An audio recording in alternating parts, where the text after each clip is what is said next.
আসসালামু আলাইকুম। কি অবস্থা সবার? আশা করছি সবাই ভালো আছো।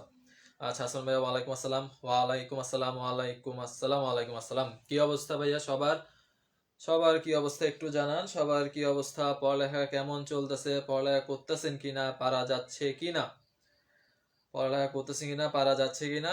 দেখতে দেখতে কিন্তু লেকচার সবগুলো শেষ হয়ে যাচ্ছে। এখন আপনাদের একটু অবস্থাটা আমাকে একটু জানান। দ্বিতীয় পত্রতে আমরা চলে আসছি। সো দেখি তার কিছু ক্লাস পরে আমাদের দ্বিতীয় পত্রটাও শেষ হয়ে যাবে। এখন বলেন আপনাদের কি অবস্থা? পিডিএফ যেগুলো দিচ্ছি বা যতটুকু দেখাচ্ছি আমি বলছি এগুলো পড়বেন, এখান থেকে পিডিএফটা পড়ে নিবেন। পিডিএফ থেকে পড়লে প্রশ্নগুলো পেয়ে যাবেন, কমন পাবেন, আর কোনো সমস্যা হবে না। এখন আপনারা দেখতেছেন কিনা বা পারা যাচ্ছে কিনা, কোনো প্রকার সমস্যা আছে কিনা। বাসে বসে ভাইয়া ক্লাস করতেছে, আচ্ছা রাবেয়া বসে, আচ্ছা খুব ভালো, খুব ভালো। আচ্ছা ক্লাস করেন। আচ্ছা ইমন, হতাশা কেন? হতাশা কেন? বাকিদের বলেন, বাকিদের কি অবস্থা?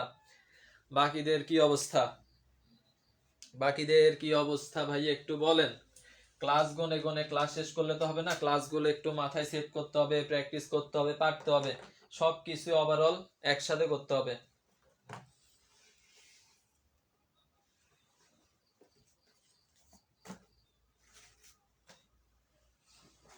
বলেন বলেন বলেন, একটু বলেন, আর বাকিরাও জয়েন করে ফেলুক। আমি আজকে লেকচারটা শুরু করে দিব। আজকের আমাদের লেকচার হচ্ছে অংশীদারি ব্যবসা। সো অংশীদারি ব্যবসা খুবই গুরুত্বপূর্ণ। এখান থেকে 3-4 রকম প্যাটার্নের ম্যাথ আছে। সো ম্যাথগুলো প্রত্যেক বছর প্রশ্নের মধ্যে দিবে, ওইগুলো আমরা পড়বো। প্লাস বিভিন্ন ধরনের থিওরি আছে, আমরা থিওরিগুলো পড়বো। আচ্ছা, এখনো অনেকে জয়েন করে নাই। হে, যেটা হয় আর কি, প্রত্যেকবার মানে শুরুতে আমরা সবাই সিরিয়াস, বাট দিন শেষে যাইতে যাইতে, দিন যাওয়ার পর পর আমাদের সিরিয়াসনেস কমে আসে, পড়ালেখা থেকে সরে যায়। ভাইয়া সময় মনে হচ্ছে অনেক দ্রুত চলে যায়। হ্যাঁ, সময় তো চলে যাবে, সময় খুব দ্রুত চলে যাবে, সময় কখনো থামি থাকবে না। কোর্স শুরু করছেন 15 তারিখ, আজকে মাস শেষ হয়ে যাচ্ছে। মাস শেষ হওয়ার পরে পরের মাসে দেখবেন চোখ বন্ধ করে রমজান মাসটা চলে যাবে, রাজশাহীর এক্সাম, কুমিল্লার এক্সাম, গুচ্ছের এক্সাম, হুটহাট সবগুলো হয়ে যাবে। সো নিজের প্রতি কনফিডেন্স রাখতে হবে, পড়ালেখা করতে হবে, বেশি করে প্র্যাকটিস করতে হবে, সবগুলো সমাধান করতে হবে। এছাড়া কোনো প্রকার কোনো গতি নাই। যদি অনুশীলন বেশি না করেন, প্র্যাকটিস বেশি না করেন, মোটামুটি যা সময় আছে 5-6 বার যদি রিভিশন শেষ করতে না পারেন, তাহলে মনে করবেন কোনো গতি নাই আপনার। আচ্ছা নমস্কার ভাই, আদা। আপনার কোনো গতি নাই, কারণ আপনাকে এমন ভাবে প্র্যাকটিস করতে হবে, আপনি প্রশ্নটা পড়ে বুঝতে হবে এটা রাজশাহী বিশ্ববিদ্যালয়ের প্রশ্ন ছিল, প্রশ্নটা পড়ে বুঝতে হবে এটা কুমিল্লা বিশ্ববিদ্যালয়ের প্রশ্ন, ওই প্রশ্নটা গুচ্ছের প্রশ্ন। এইভাবে প্রচুর পরিমাণ কি করতে হবে ভাইয়া? প্র্যাকটিস করতে হবে। এছাড়া এছাড়া পড়ালেখা করে গতি পাবেন না, বা চান্স পাওয়াটা খুব বেশি কঠিন হয়ে যাবে। চান্স পাওয়াটা কঠিন হয়ে যাবে।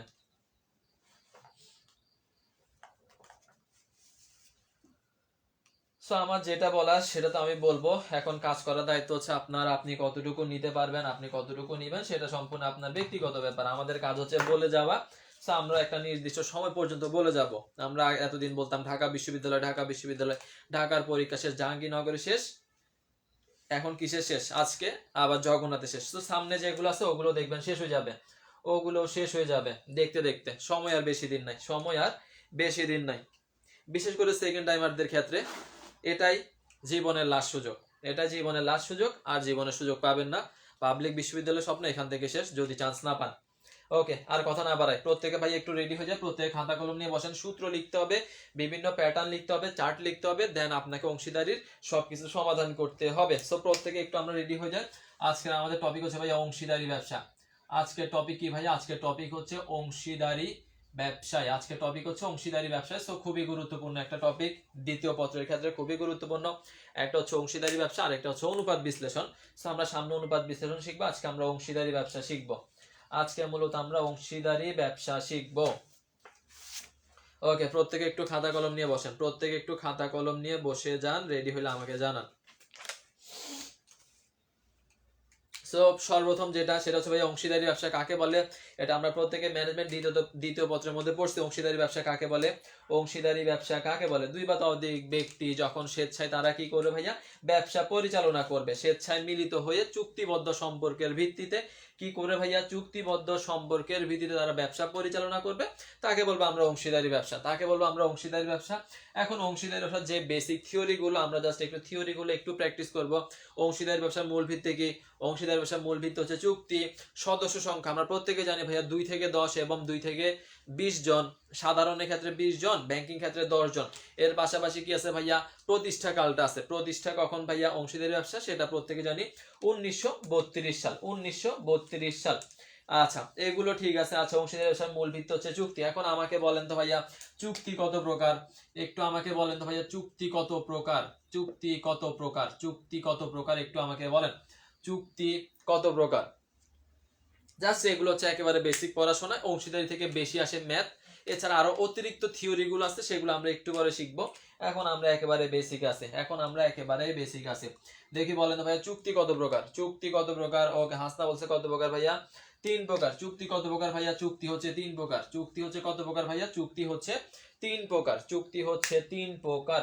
চুক্তি 3 প্রকার, মৌখিক, লিখিত এবং নিবন্ধিত। মৌখিক, লিখিত এবং নিবন্ধিত।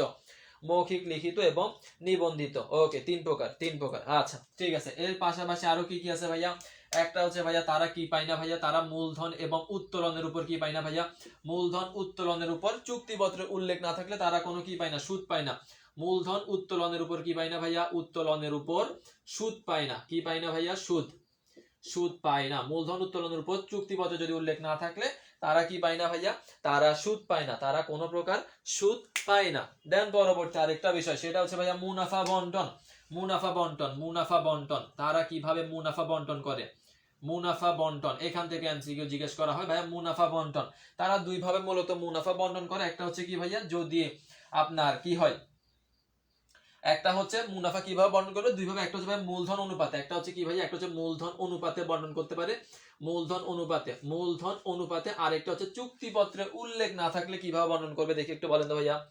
একটা হচ্ছে তারা মূলধন অনুপাতে মুনাফা বন্টন করে, আরেকটা বিষয় হচ্ছে ভাইয়া চুক্তিপত্রে যদি উল্লেখ না থাকে তারা কিভাবে মুনাফা বন্টন করবে। চুক্তিপত্রে উল্লেখ নেই, চুক্তিপত্রে যদি উল্লেখ না থাকলে অংশীদাররা কিভাবে মুনাফা বন্টন করবে, অংশীদাররা কিভাবে মুনাফা বন্টন করবে, অংশীদাররা কিভাবে মুনাফা বন্টন করবে। মুনাফা বলেন, লাভ ক্ষতি বলেন, একটা হচ্ছে মূলধন অনুপাতে, আর একটা হচ্ছে ভাই চুক্তিপত্রে যদি উল্লেখ না থাকলে, চুক্তিপত্রে উল্লেখ না থাকলে তারা কিভাবে বন্টন করবে ভাইয়া, তারা সমান হারে বন্টন করবে। তারা কি করবে, তারা প্রত্যেকে সমান হারে বন্টন করবে, তারা প্রত্যেকেই সমান হারে বন্টন করবে। ওকে খুব ভালো, জাস্ট এগুলো একটু বেসিক পড়াশোনা মাথায় রাখবেন। আচ্ছা পরবর্তী আরেকটা বেসিক যেটা, সেটা হচ্ছে ভাইয়া যদি চুক্তিপত্রে উল্লেখ না থাকলে, চুক্তিতে উল্লেখ নেই, চুক্তিতে উল্লেখ না থাকলে, চুক্তিতে উল্লেখ না থাকলে, চুক্তিতে উল্লেখ না থাকলে, না থাকলে অংশীদাররা ফার্মকে কত পার্সেন্ট সুদ দিবে, অংশীদাররা ফার্মকে ঋণের উপর কত পার্সেন্ট সুদ দিবে, দেখি বলেন তো ভাইয়া। ঋণের উপর কত পার্সেন্ট সুদ দিবে। চুক্তিপত্রে উল্লেখ নেই, চুক্তিপত্রে উল্লেখ না থাকলে অংশীদাররা ফার্মকে ঋণের উপর কত পার্সেন্ট হারে সুদ দিবে। চুক্তিপত্রে উল্লেখ না থাকলে অংশীদাররা ফার্মকে কত পার্সেন্ট হারে ঋণের সুদ দিবে, কত পার্সেন্ট হারে ঋণের সুদ দিবে, কত পার্সেন্ট হারে। অমি বলছে দিবে না, সাকিব বলছে 6%। ওকে খুব ভালো। চুক্তিপত্রে উল্লেখ না থাকলে আফিফা বলছে 6%, আফিফা বলছে 6%, হাসনা বলছে 6%। ওকে চুক্তিপত্রে উল্লেখ না থাকলে অংশীদাররা ফার্মকে কত পার্সেন্ট হারে ঋণের সুদ দিবে, কোনো সুদ দিবে না। আচ্ছা 6%, আফরোজা বলছে 6%। ওকে ভালো করে, ভালো করে। আচ্ছা কোনো সুদ দিবে না, কোনো সুদ দিবে না, একটু ভালো করে খেয়াল করতে হবে। চুক্তিপত্রে উল্লেখ না থাকলে, চুক্তিপত্রে উল্লেখ না থাকলে কত পার্সেন্ট হারে, কত পার্সেন্ট হারে অংশীদাররা ফার্মকে সুদ দিবে, অংশীদাররা ফার্মকে সুদ দিবে, অংশীদাররা ফার্মকে সুদ দিবে। আচ্ছা দিবে না। আচ্ছা অনেকে যেটা বলছে দিবে না, অনেকে বলছে 6%। গুপ্তা সাহ খুব ভালো, সেও বলছে 6%। আচ্ছা তাহলে এখন আমরা একটু প্রশ্নটা খেয়াল করি ভাইয়া, কত পার্সেন্ট ভাইয়া, 6%, 6%। আচ্ছা এখন আমাকে একটু বলেন তো ভাইয়া ঋণের সুদ কারা পায়, ঋণের সুদ কারা পায়, ঋণের সুদ পায় অংশীদার। ঋণের সুদ কে পায় ভাইয়া, আমরা প্রত্যেকে জানি অংশীদারি ব্যবসার ঋণের সুদ কে পাবে, অংশীদার পাবে। চুক্তিপত্রে উল্লেখ না থাকলে অংশীদাররা ঋণের সুদ পায় কার থেকে, ফার্ম থেকে। কত পার্সেন্ট ভাইয়া, 6%। কিন্তু এখানে প্রশ্ন কি বলছে ভাইয়া, অংশীদাররা ফার্মকে কি করবে, ঋণের সুদ দিবে। ভাইয়া এখানে প্রশ্ন করছে উল্টো, প্রশ্ন কি করছে ভাইয়া, প্রশ্ন করছে উল্টো। অংশীদার ফার্মকে সুদ দিবে না, বরং অংশীদার ফার্ম থেকে সুদ নিবে। কত পার্সেন্ট হারে, 6% হারে। যারা বলছেন 6% তারা ভুল করছেন, যারা বলছেন 6%, আমি প্রচুর পড়াইছি প্রশ্ন এটা, তারপরও আপনারা খেয়াল করেন না। আপনারা কি দেন, আপনারা মনে করেন ঋণের সুদ মানে 6%, কিন্তু বুঝতে হবে ভাইয়া অংশীদার দিচ্ছে নাকি ফার্ম দিচ্ছে। ফার্ম নিবে, অংশীদার ফার্ম নিবে না, ফার্ম দিবে, অংশীদার নিবে, ফার্ম দিবে, অংশীদার নিবে। এখন প্রশ্ন বলছে উল্টো, অংশীদার ফার্মকে দিবে না। ভাইয়া অংশীদার ফার্মকে কোনো সুদ দেয় না, বরং অংশীদার ফার্ম থেকে সুদ নেয়। কত পার্সেন্ট? 6%। বুঝতে পারছেন? প্রশ্ন বুঝতে ভুল করছে, এটা আপনাদের আজীবনের স্বভাব। আপনারা আজীবন প্রশ্ন বুঝতে ভুল করেন, প্রশ্ন খেয়াল করেন না। এসব করতে করতে করতে করতে আর আছে কয় মাস? আর আছে কয় মাস? আর আছে 1.5 মাস। আর আছে 1.5 মাস। 1.5 মাস পরে এরপরে এসব এক্সকিউজ দিয়ে যে প্রশ্ন খেয়াল করি নাই, প্রশ্ন খেয়াল করি নাই, প্রশ্ন দেখি নাই, ওইটা বুঝি নাই, সেটা বুঝি নাই। আর কয় মাস? আর 1.5 মাস। সব শেষ। এরপরে নগদ, একেবারে নগদে এখান থেকে কয় মার্ক? 1.5 মার্ক শেষ। 1.25, 1.25 সোজা জাস্ট এই ওয়ার্ডটার মধ্যে 1.25 শেষ। আপনার র্যাঙ্কিং পজিশন 300 থেকে 400 নিচে, ডাউন। এক এমসিকিউতে ধুম করে পড়ে যাবেন। বলেন বুঝতে পারছেন? বুঝতে পারছেন? সো প্রশ্ন খেয়াল করাটা, ভার্সিটি অ্যাডমিশনের প্রশ্ন সহজ হয়, প্রশ্ন হয় সহজ, কিন্তু প্রশ্নের মধ্যে একটু করে ছোট প্যাচ দিয়ে দেয়, যেটা আমরা খেয়াল করি না। আমরা মনে করি আমরা যে কমন পড়াগুলো পড়ে আসছি ওই কমন পড়াটাই দিছে, আমরা ওইভাবে অ্যান্সার করে দিই। পরীক্ষার হল থেকে বের হওয়ার পরে ইস, আমি তো এটা খেয়াল করি নাই।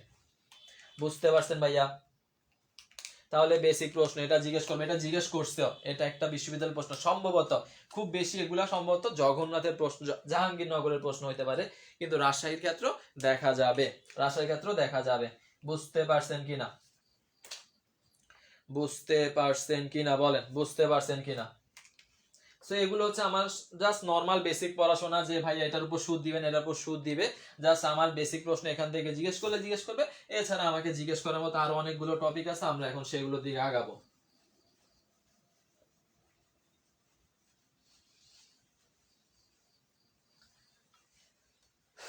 আচ্ছা, জেইউ এর, আচ্ছা আমি বলছি, হ্যাঁ জেইউ এরকম প্রশ্ন করে। সো জেইউ যেটা করে এখন সেটা অন্যান্য বিশ্ববিদ্যালয় অবশ্যই করবে, কারণ প্রশ্ন কি হয় ভাইয়া, প্রশ্ন রিপিট হয়, প্রশ্ন রিপিট হয়। আচ্ছা এখন আসেন অংশীদারি ব্যবসা, এখন আমরা সরাসরি অংশীদারি ব্যবসার মূল ব্যবসার দিকে আগায় যায়। ওকে, নাম্বার 1 অংশীদারি ব্যবসা। এখন অংশীদারি ব্যবসা থেকে অংশীদাররা কি কি পায়, অংশীদারদের প্রাপ্য, আমাদেরকে ম্যাথে জিজ্ঞেস করে। এখন আমরা ম্যাথ এবং মূল থিওরির দিকে আগাবো। অংশীদারদের প্রাপ্য,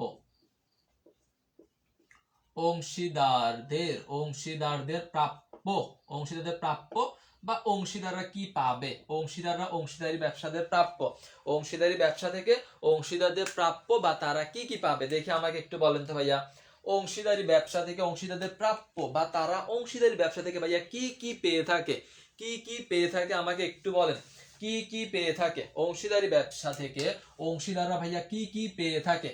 খুব বেশি প্রশ্ন হয়, খুব বেশি প্রশ্ন হয়, অর্থাৎ এর প্রাপ্য কত টাকা, বির প্রাপ্য কত টাকা, সির প্রাপ্য কত টাকা, একটু পরে প্রশ্ন সমাধানের ক্ষেত্রে দেখবেন।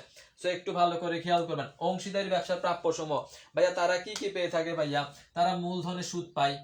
তারা অংশীদারি ব্যবসা থেকে কি পায় ভাইয়া, তারা মূলধনের সুদ পায়, তারা মূলধনের সুদ পায়। তারা কি পায় ভাইয়া, তারা বেতন পায়, বেতন পায়। তারা কি পায় ভাইয়া, তারা কমিশন পায়, কমিশন পায়। তারা কি পায়, তারা ঋণের সুদ পায়, একটু আগে পড়ছি। কে পায়, অংশীদার পায়। কিন্তু প্রশ্ন ছিল অংশীদার দিবে ফার্মকে, ফার্মকে দিবে না, ফার্ম থেকে নিবে, কি নিবে ভাইয়া, ঋণের সুদ নিবে। এর পরবর্তী আর কি পাই ভাইয়া, আর কি পাই, কমিশন পাই, আর কি পাই, কমিশন পাই। তাহলে এগুলো কি ভাইয়া, এগুলো অংশীদারদের প্রাপ্য। মূলধনের সুদ, বেতন, মুনাফার অংশ, কমিশন। ওকে, বেতন, মুনাফার অংশ, সুদ, মূলধনের সুদ, বেতন, কমিশন, মুনাফার অংশ, মূলধনের সুদ, মুনাফার অংশ, বেতন, ওকে, ক্ষতির অংশ। ঠিক আছে, সাকিব যেটা বলছে মুনাফার অংশ, ঋণের সুদ। এরপরে কি বলছে, আচ্ছা মুনাফা এখনো বলি নাই, মুনাফা এখনো বলি নাই, তাহলে কি পাবে, মুনাফা অথবা ক্ষতি, মুনাফা বা ক্ষতি দুইটাই হইতে পারে, দুইটাই হইতে পারে, মুনাফা অথবা ক্ষতি। চুক্তিপত্রে উল্লেখ না থাকলে সমান হারে, উল্লেখ থাকলে অনুপাত হারে কি হবে, মুনাফা অথবা ক্ষতি কি হবে, বন্টিত হবে, ঋণের সুদ। তাহলে এটা একটু ভালো করে মাথায় রাখবেন।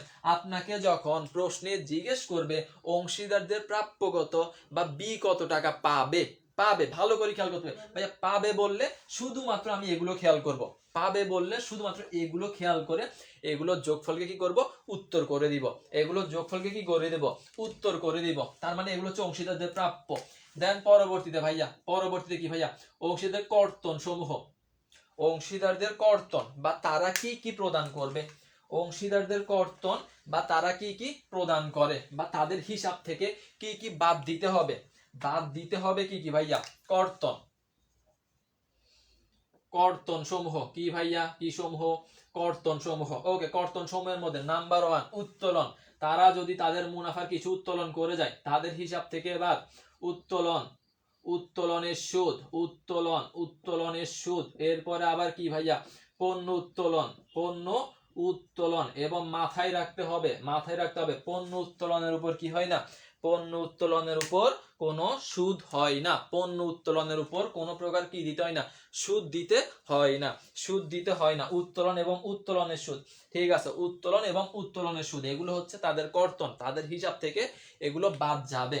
এখন উত্তোলনের সুদ থেকে আবার প্রশ্ন যেগুলো আমাদেরকে দেখা যায় এমসিকিউতে জিজ্ঞেস করে যে ভাইয়া মাসের শুরুতে, একটা হচ্ছে মাসের শুরু, ভাইয়া যদি মাসের শুরুতে কি করা হয়, উত্তোলন করা হয়। এরপর আরেকটা হচ্ছে ভাইয়া মাঝামাঝি, মাঝামাঝি কত মাসে সুদ পাবে। নরমালি উত্তোলনের উপর কয় মাসে সুদ পাই দেখি বলেন তো ভাইয়া, উত্তোলনের উপর কয় মাসে সুদ পাই দেখি একটু বলেন, উত্তোলনের উপর কয় মাসের সুদ পাই। উত্তোলনের উপর সাধারণত অংশীদাররা কয় মাসে সুদ পায়, উত্তোলনের উপর অংশীদাররা সাধারণত কয় মাসে সুদ পায়, যেটা আমরা মাথায় রাখতে পারি না, আমরা ম্যাথের ক্ষেত্রে কিন্তু ভুল করে ফেলাই। দেখি একটু বলেন, উত্তোলনের ক্ষেত্রে অংশীদাররা কয় মাসের সুদ পায়, কয় মাসের সুদ পায়। হাবিবা যেটা বলছে 6 মাসের, কিন্তু আমরা ক্যালকুলেশন করে ফেলি, আমরা পার্সেন্টেজ করে ফেললে সেটা হচ্ছে 1 বছরের। আমরা অনেকের মাথায় রাখতে পারি না যে ভাইয়া উত্তোলনের উপর সব সময় 6 মাসের সুদ ধরতে হবে, সব সময় 6 মাসের সুদ ধরতে হবে, সব সময় 6 মাসের। সো আমাকে পার্সেন্টেজ করার পর আমি যে উত্তরটা পাবো সেটা হচ্ছে 1 বছরের, সেটা হচ্ছে 1 বছরের। এবং আমাদেরকে যদি মাসের সুদ, আমাদেরকে 1 বছর থেকে 6 মাসের সুদ আনতে হবে, অর্ধেক করতে হবে। এখন যদি বলা হয় মাসের শুরুতে, মাসের শুরুতে, শুরুতে বললে কত মাসের ভাইয়া, শুরুতে বললে 6.5 মাসের, মাঝামাঝি বললে 6, অথবা কিছু বলা না থাকলেও 6 মাসের, শেষে বললে 5.5 মাসের। এরপরে কি ভাইয়া, ঋণের সুদ হচ্ছে 6%, আর এরপরে মূলধনের সুদ, এগুলো হচ্ছে চুক্তি, উত্তোলনের সুদ এগুলো কত, এগুলো হচ্ছে চুক্তিতে উল্লেখ থাকলে, এগুলো হচ্ছে চুক্তিতে উল্লেখ থাকলে, যদি চুক্তিতে থাকে, যদি চুক্তিতে থাকে তাহলে ধরবো, এছাড়া কি করব না, এছাড়া ধরবো না, এছাড়া কি করব না, এগুলোর উপর কোনো প্রকার সুদ ধরবো না। তাহলে এটা হচ্ছে অংশীদারদের প্রাপ্য সমূহ, অংশীদারদের কি সমূহ, প্রাপ্য সমূহ। এখন প্রশ্ন আরেকটা জিজ্ঞেস করে, প্রশ্ন আরেকটা জিজ্ঞেস করে, সেটা হচ্ছে কি ভাইয়া, সেটা হচ্ছে অংশীদারদের সমাপনী মূলধন কত। অংশীদারদের কি ভাইয়া, সমাপনী মূলধন। একটু ভালো করে খেয়াল করবেন, প্রশ্ন জিজ্ঞেস করবে কোনটা ভাইয়া, সমাপনী মূলধন কত, সমাপনী মূলধন কত, সমাপনী মূলধন কত। তার মানে একটা হচ্ছে তাদের প্রাপ্য বা কত টাকা পাবে, আর একটা হচ্ছে কি ভাইয়া, সমাপনী মূলধন কত টাকা, সমাপনী মূলধন কত টাকা। একটা কথা ভালো করে মাথায় রাখবেন, যখন সমাপনী মূলধনের কথা বলবে তখন আমি কি করব, প্রারম্ভিক মূলধন, প্রারম্ভিক মূলধন আর অতিরিক্ত যদি মূলধন থাকে, অতিরিক্ত মূলধন যোগ করে দিব, অতিরিক্ত মূলধন কি করব, যোগ করে দিব কিসের সাথে, তারা যেগুলো পাবে, তারা যা পাবে সেগুলোর সাথে আমরা কি করব, প্রারম্ভিক মূলধন অতিরিক্ত মূলধন যোগ করব। তাহলে আমরা কি পাবো, সমাপনী মূলধন পাবো। কিন্তু আমাকে যদি বলা হয় তাদের প্রাপ্য বা তারা কত টাকা পাবে, তখন কিন্তু আমি প্রারম্ভিক মূলধন অতিরিক্ত মূলধন আনবো না। সমাপনী মূলধন বললে এ দুইটা আসবে, যদি সমাপনী মূলধন না বলে তাহলে এগুলো কি করা যাবে না, তখন এগুলো আনা যাবে না। অর্থাৎ তাদের প্রাপ্য বললে জাস্ট এগুলো আসবে, যদি বলে সমাপনী মূলধন তখন এগুলো আসবে, এছাড়া আসবে না। এতটুকু বুঝতে পারছেন, এতটুকু ক্লিয়ার যে ভাইয়া তারা কি পাচ্ছে, তারা কি দিচ্ছে। আপনাকে যদি প্রাপ্য বা পাবে বললে আমি কি যোগ করব, সমাপনী মূলধন বললে আমি কি যোগ করব, সমাপনী মূলধন বললে আমি কি যোগ করব।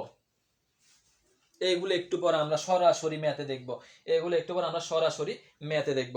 বলেন ক্লিয়ার হয়েছে কিনা, যা সহজ বিষয়, আমরা আগেও করছি অনেকবার, আমরা প্রত্যেকে আগেও করছি, এগুলো আগেও করছি। তো একটা হচ্ছে অংশীদার প্রাপ্য, একটা হচ্ছে অংশীদারদের কর্তন, আর একটা হচ্ছে কি ভাইয়া, সমাপনী মূলধন, সমাপনী মূলধন। সমাপনী মূলধন। আশা করি ক্লিয়ার, আশা করি ক্লিয়ার। আমি মুছে ফেলতেছি।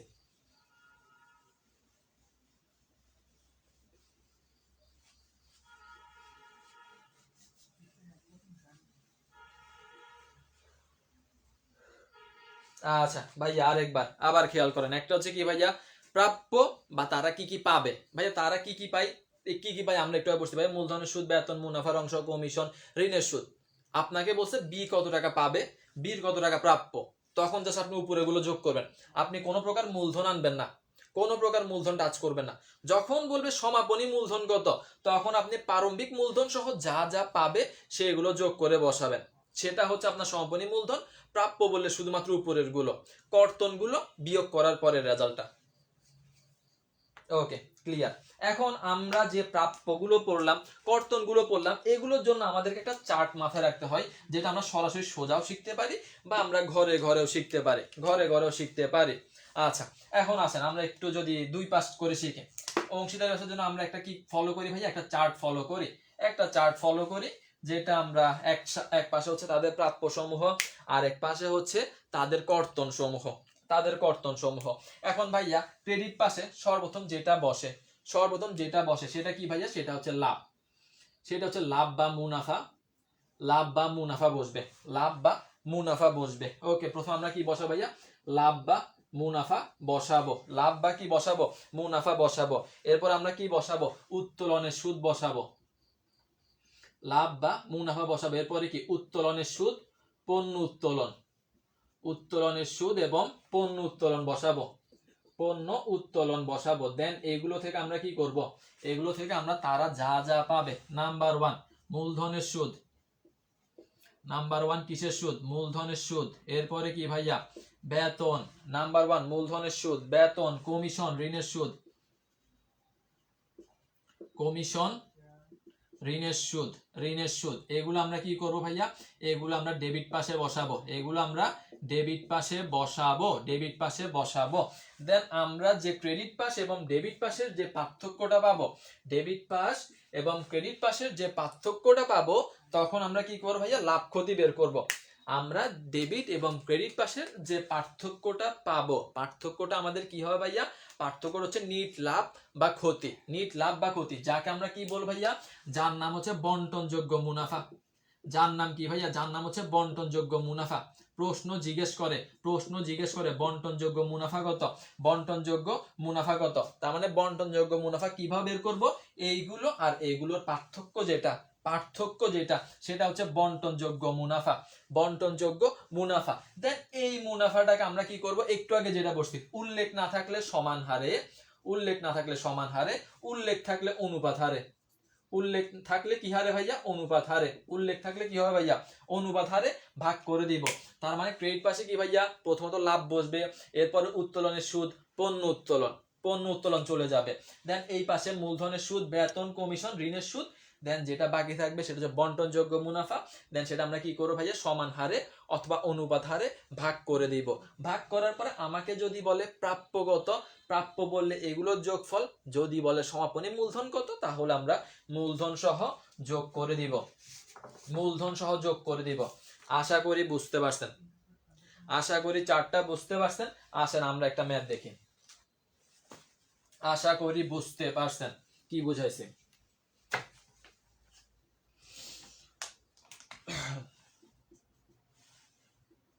ওকে আমাদের কি দিয়ে আছে ভাইয়া, ক খ এর প্রারম্ভিক মূলধন। আচ্ছা ক এবং খ এর প্রারম্ভিক কি দিয়ে আছে ভাইয়া, ক এবং খ এর প্রারম্ভিক মূলধন দিয়ে আছে কত, 40 এবং 60,000 টাকা, 40 এবং 60,000 টাকা। ক এবং খ এর প্রারম্ভিক মূলধন 40 এবং 60,000 টাকা। এরপরে মূলধনের সুদ, মূলধনের সুদ হচ্ছে 20%, মূলধনের সুদ 20%, মূলধনের সুদ কত পার্সেন্ট ভাইয়া, মূলধনের সুদ হচ্ছে ভাইয়া 20%। এরপরে আচ্ছা ক এবং খ এর বেতন, আচ্ছা ক ও খ এর বেতন, ক এবং খ এর বেতন, ক এবং খ এর বেতন কত ভাইয়া, বেতন হচ্ছে 10,000 ও 5,000, 10,000 ও 5,000 টাকা, 5,000 টাকা। এখন বলছে 4:1 অনুপাতে কি হবে, মুনাফা বন্টন হবে, 4:1 অনুপাতে মুনাফা বন্টন হবে, বন্টন হবে। ওকে এতটুকু থাকুক। এতটুকু থাকুক। এখন আমাকে বলেন তো, আচ্ছা এরপরে বলছে নিট লাভ। নিট লাভ কত ভাইয়া? নিট লাভ বলছে 30,000 টাকা, অর্থাৎ মুনাফা হচ্ছে কত ভাইয়া? মুনাফা হচ্ছে 30,000 টাকা। দেখি বলেন তো ভাইয়া বন্টনযোগ্য মুনাফা কত? বন্টনযোগ্য মুনাফা কত দেখি বলেন? বন্টনযোগ্য মুনাফা কত? বন্টনযোগ্য মুনাফা কত? ক খ এর প্রারম্ভিক মূলধন 40,000 টাকা, 60,000 টাকা। এখন মূলধনের সুদ 20%, ক এবং খ এর বেতন হচ্ছে 10,000 এবং 5,000 টাকা। 4:1 হারে কি হবে? যেটা বের হবে বন্টনযোগ্য সেটা বন্টিত হবে। এখন আপনাকে বলছে যদি নিট লাভ 30,000 টাকা হয়, নিট লাভ 30,000 টাকা হলে বন্টনযোগ্য মুনাফা কত? বন্টনযোগ্য মুনাফা কত দেখি বলেন? একটা ম্যাথ দিয়ে আমরা পুরো চার্ট ক্লিয়ার করে ফেলবো। দেখি বলেন বন্টনযোগ্য মুনাফা কত? বন্টনযোগ্য একটা একটা করে অ্যান্সার করেন। বন্টনযোগ্য মুনাফা কত?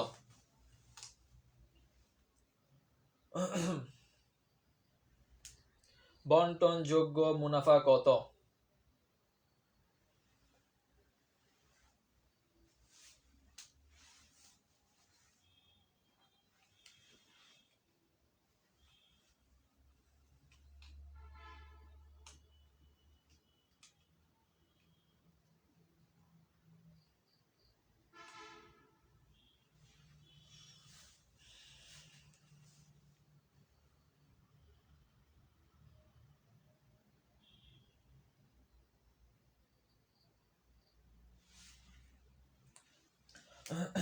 দ্রুত করি, আমরা একটু দ্রুত করি। বলছে কি ভাইয়া বন্টনযোগ্য?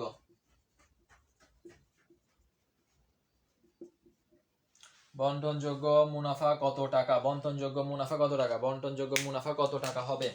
বন্টনযোগ্য মুনাফা কত টাকা হবে? প্রারম্ভিক মূলধন 40 এবং 60,000 টাকা, মুনাফা 20%, সুদ, বেতন হচ্ছে 10,000 5,000, 4:1 বন্টন করবে, নিট লাভ হচ্ছে 30,000। এখন বন্টনযোগ্য মুনাফা কত?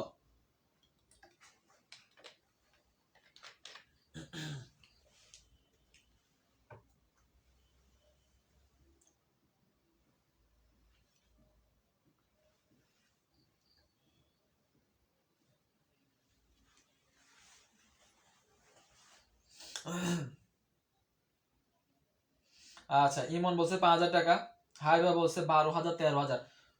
ধৈর্য, বলছি বন্টনযোগ্য মুনাফা কত? বন্টনযোগ্য মুনাফা কত? লাভে আসবে না ক্ষতিতে আসবে? লাভ আসবে না ক্ষতিতে আসবে? যেটা জিজ্ঞেস করে সেটার অ্যান্সার দেন, অতিরিক্ত আমি চাই নাই। বন্টনযোগ্য মুনাফা কত?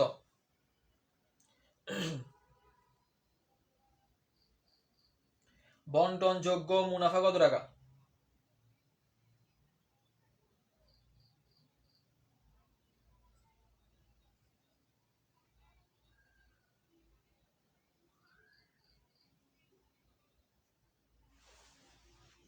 পাঁচ হাজার টাকা। ওকে, 5,000 টাকা কি লাভ? 5,000 টাকা কি লাভ হবে? 5,000 টাকা কি বলছেন লাভ হবে? 5,000 টাকা কি লাভ হবে নাকি ক্ষতি হবে? কোনটা হবে? 5,000 টাকা, 5,000 টাকা বলতেছেন, 5,000 টাকা কি লাভ? প্লাস মাইনাস কিছু নাই মানে 5,000 টাকা কি ধরবো? 5,000 টাকা লাভ ধরবো। প্লাস মাইনাস কিছু নাই মানে 5,000 টাকা লাভ। আচ্ছা আমার এখন প্রশ্ন অনেকে অ্যান্সার করতে পারতেছেন না। প্রশ্ন সহজ, প্রশ্ন সহজ। প্রশ্ন কি বলছে ভাইয়া? বন্টনযোগ্য মুনাফা কত? ভাই নিট লাভ কত ভাইয়া? 30,000 টাকা। ভাইয়া নিট লাভ কোন পাশে? ক্রেডিট পাশে বসাইলাম 30,000 টাকা। নিট লাভ বসাইলাম 30,000 টাকা। 30,000 টাকা বসানোর পরে ভাইয়া কি বসবে এদিকে? মূলধনের সুদ ভাইয়া কত পার্সেন্ট? 20%। তার মানে 40,000-এর 20% কত ভাইয়া? 8,000 টাকা। 8,000 টাকা। এরপরে 60,000-এর 20% 12,000 টাকা। তাহলে টোটাল মূলধনের সুদ কত ভাইয়া? টোটাল মূলধনের সুদ ভাইয়া 20,000 টাকা। 20,000 টাকা। বেতন 10, বেতন 10, বেতন বসছে, বেতন 5, টোটাল কত ভাইয়া? বেতন 15,000 টাকা। বেতন 15,000 টাকা। বেতন 15,000 টাকা। তাহলে তাহলে 30,000, তাহলে এখানে কত? 35,000 টাকা আসছে। 35,000 টাকা। এখানে আসছে 30,000 টাকা। এখানে আসছে 30,000 টাকা। তার মানে 35,000 টাকা বসানোর পরে তার মানে আমার কি আসবে? ক্ষতি আসবে। ক্ষতি কত? ক্ষতি 5,000 টাকা। ক্ষতি 5,000 টাকা। ক্ষতি কত ভাইয়া? ক্ষতি 5,000 টাকা। ক্ষতি কত ভাইয়া? ক্ষতি হচ্ছে 5,000 টাকা। ক্ষতি হচ্ছে কত ভাইয়া? ক্ষতি হচ্ছে 5,000 টাকা। তার মানে আমার বন্টনযোগ্য মুনাফার মধ্যে কি আসছে ভাইয়া? বন্টনযোগ্য মুনাফার মধ্যে ক্ষতি আসছে কত ভাইয়া? ক্ষতি আসছে 5,000 টাকা। এটা বুঝতে পারছেন? বন্টনযোগ্য মুনাফার মধ্যে আমার ক্ষতি আসছে 5,000 টাকা, কারণ আমার ডেবিট পাশের তুলনায় ক্রেডিট পাশ ছোট। তার মানে আমার ফলাফলের যে পার্থক্য এটা কোন পাশে? ক্রেডিট পাশে চলে যাবে। ক্রেডিট পাশে চলে যাবে। তাহলে ক্ষতি কত ভাইয়া? ক্ষতি হচ্ছে 5,000 টাকা। ক্ষতি হচ্ছে 5,000 টাকা। বুঝতে পারছেন? প্রশ্ন সহজ, তারপরে পারেন না। বুঝতে পারছেন? ক্ষতি কত ভাইয়া? ক্ষতি হচ্ছে 5,000 টাকা। ক্ষতি হচ্ছে 5,000 টাকা। বুঝতে পারছেন কি না? দ্রুত রেসপন্স করবেন ভাইয়া। বুঝতে পারেন নাকি না পারেন জানাবেন তো। ক্লাস করতেছেন কেন তাহলে? যদি বোরিং লাগে বের হয়ে যান।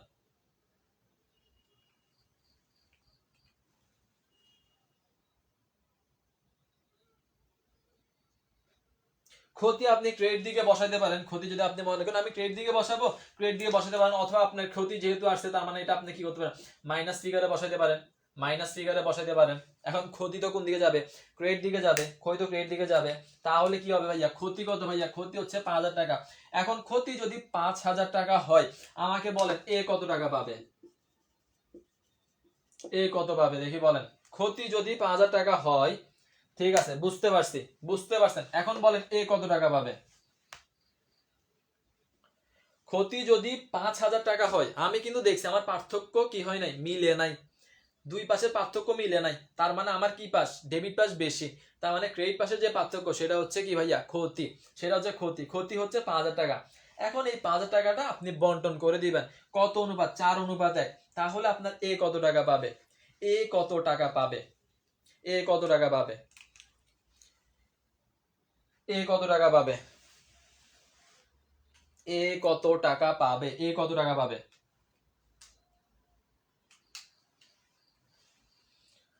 ভাইরে, এ 4,000 টাকা পাবে।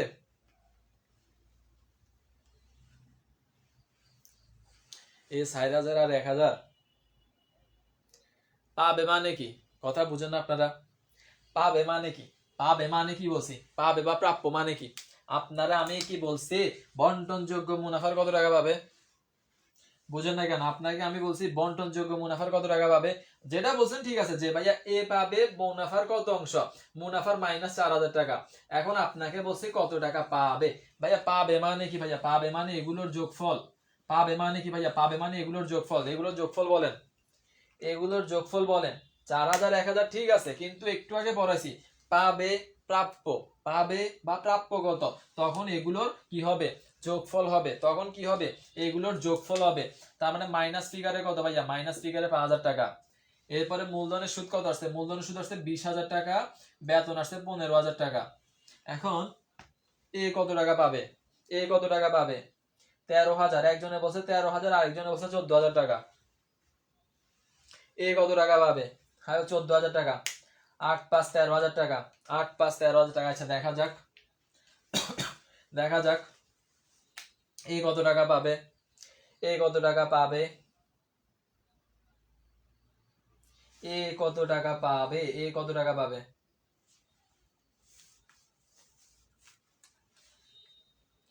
এ কত টাকা পাবে? পাবে পাবে 13,000 টাকা। 13,000 টাকা। ওকে আসেন আমরা একটু মিলাই। আমরা একটু মিলাই। আমাদেরকে কি দিয়ে আছে ভাইয়া? সর্বপ্রথম ভাইয়া কি কি পাই? মূলধনের সুদ পাই। ভাইয়া মূলধনের সুদ পাবে। ওকে মূলধনের সুদ কত পার্সেন্ট ভাইয়া? মূলধনের সুদ 20%। তার মানে 40,000 20% কত ভাইয়া? 8,000 টাকা। মূলধনের সুদ 8,000। ভাইয়া বেতন কত? ভাইয়া বেতন পাবে 10,000 টাকা। বেতন পাবে 10,000। টোটাল কত হয়েছে ভাইয়া? টোটাল হচ্ছে 18,000 টাকা। 18,000 টাকা। এখন ভাইয়া মুনাফা হয় নাই, ক্ষতি হয়েছে। ক্ষতির কত অংশ? ক্ষতির মাইনাস ফিগারে 4,000। মাইনাস ফিগারে 4,000, তার মানে কত ভাইয়া? 14,000 টাকা। মাইনাস ফিগারের 4,000, 14,000 টাকা। 14,000 টাকা। 18,000 টাকা ঠিক আছে, 18,000 টাকা। ক্ষতির অংশ কে বন্টন করবে? ক্ষতির অংশ নিতে হবে। মুনাফা যদি না হয়, ক্ষতির অংশ কি করতে হবে? নিতে হবে। মুনাফা হইলে মুনাফা, ক্ষতি হইলে ক্ষতি। তাহলে কত পাবে? 14,000 টাকা পাবে। বুঝতে পারছেন? বুঝতে পারছেন? বলেন বুঝতে পারছেন? ধৈর্য ধরেন, একটা ম্যাথ দিয়ে পুরো প্যাটার্নটা একটু ভালোভাবে ক্লিয়ার করেন। ম্যাথ এখান থেকে পাবেন। ম্যাথ এখান থেকে পাবেন, যে কোনো জায়গায় পাবেন। বুঝতে পারছেন ভাইয়া এ কত টাকা পাবে? বুঝতে পারছেন কিনা? এ কত টাকা পাবে? জি ভাইয়া। দেখি তাহলে এ বুঝতে পারলে, এ বুঝতে পারলে, এই যে বুঝতে পারেন নাই, তাহলে কি করতে হবে? ক্ষতির অংশ বিয়োগ করতে হবে। তাহলে বলেন বি কত পাবে? বিটার বলি দিব না, বলেন বি কত টাকা পাবে? বুঝতে পারছেন? একটা ম্যাথ দিয়ে পুরোটা ভালো করে বুঝেন। বলেন ভাইয়া বি কত টাকা পাবে? বি কত টাকা পাবে? বি কত টাকা পাবে, পাবে বা প্রাপ্য বললে উপরে সবগুলো চলে আসবে, পাবে বা প্রাপ্য বললে। যদি বলে বন্টনযোগ্য মুনাফার কত, তখন বন্টনযোগ্য মুনাফার কতটুকু অংশ অনুপাত হারে সমান হারে ভাগ করে দিব। কিন্তু পাবে বা প্রাপ্য বললে আমার সবগুলো, জাস্ট এটা খেয়াল রাখবেন। এই যে 5,000 টোটাল মাইনাস করছি, এই তো আপনারা ভুল করতেছেন। ওকে 16,000 16,000 16,000 16,000, তার মানে বি কত ভাবে বলছেন ভাইয়া, বি কত ভাবে বলছেন ভাইয়া, বির সুদ কত ভাইয়া, বির সুদ হচ্ছে 12,000 টাকা, বির সুদ হচ্ছে 12,000 টাকা, বির বেতন হচ্ছে ভাইয়া 5,000 টাকা, টোটাল কত ভাইয়া, টোটাল হচ্ছে 17,000 টাকা। এর মধ্যে ভাইয়া সে মুনাফার অংশ নিবে কত পার্সেন্ট, 1%, 1% নিলে কত অংশ ভাইয়া, 1,000 টাকা মাইনাস যাবে। তার মানে সে পাচ্ছে কত ভাইয়া, সে পাবে বা তার প্রাপ্য কত, 16,000 টাকা, সে পাবে বা তার প্রাপ্য কত, 16,000 টাকা। এখন যদি বলে সমাপনী মূলধন কত, আমাকে যদি বলে সমাপনী মূলধন কত, সমাপনী মূলধন বললে 14,000 সাথে 40,000 টাকা যোগ, 14,000 সাথে 40,000 টাকা যোগ করলে কত আসবে, 54,000 টাকা আসবে, 54,000 টাকা। এখানে 60,000 টাকা যোগ, 60,000 টাকা যোগ করলে কত আসবে, 76,000 টাকা। বলেন বুঝতে পারছেন, বলেন বুঝতে পারছেন কিনা একেবারে সবাই, একটা জায়গা বাদ রাখবেন না, কিছুক্ষণ পর আবার এরকম ম্যাথ আসবে, ওইগুলো আবার নিজেরা ক্লিয়ার করবেন। বলেন এটা বুঝতে পারছেন। প্রথমত ভাইয়া কি বের করছি ভাইয়া, বন্টনযোগ্য মুনাফা বের করছি। যদি বলে বন্টনযোগ্য মুনাফার কত পাবে, তখন জাস্ট মুনাফার অংশটা দেখাবো উত্তরে। যদি বলে কত পাবে প্রাপ্য, তখন ভাইয়া এগুলো দেখাবো। যদি বলে ভাই সমাপনী মূলধন কত, তখন ভাইয়া প্রারম্ভিক মূলধন সহ টোটাল যোগফলটা বসাবো। বুঝতে পারছেন, বুঝতে পারছেন। এরকম অনেকগুলো প্রশ্ন আছে, এরকম অনেকগুলো প্রশ্ন আছে, একটু পরে আবার দেখবেন, একটু পরে আবার দেখবেন। ওকে ক্লিয়ার, তাহলে একটা প্রশ্ন দিয়ে আমরা এগুলো সবগুলো ক্লিয়ার করলাম।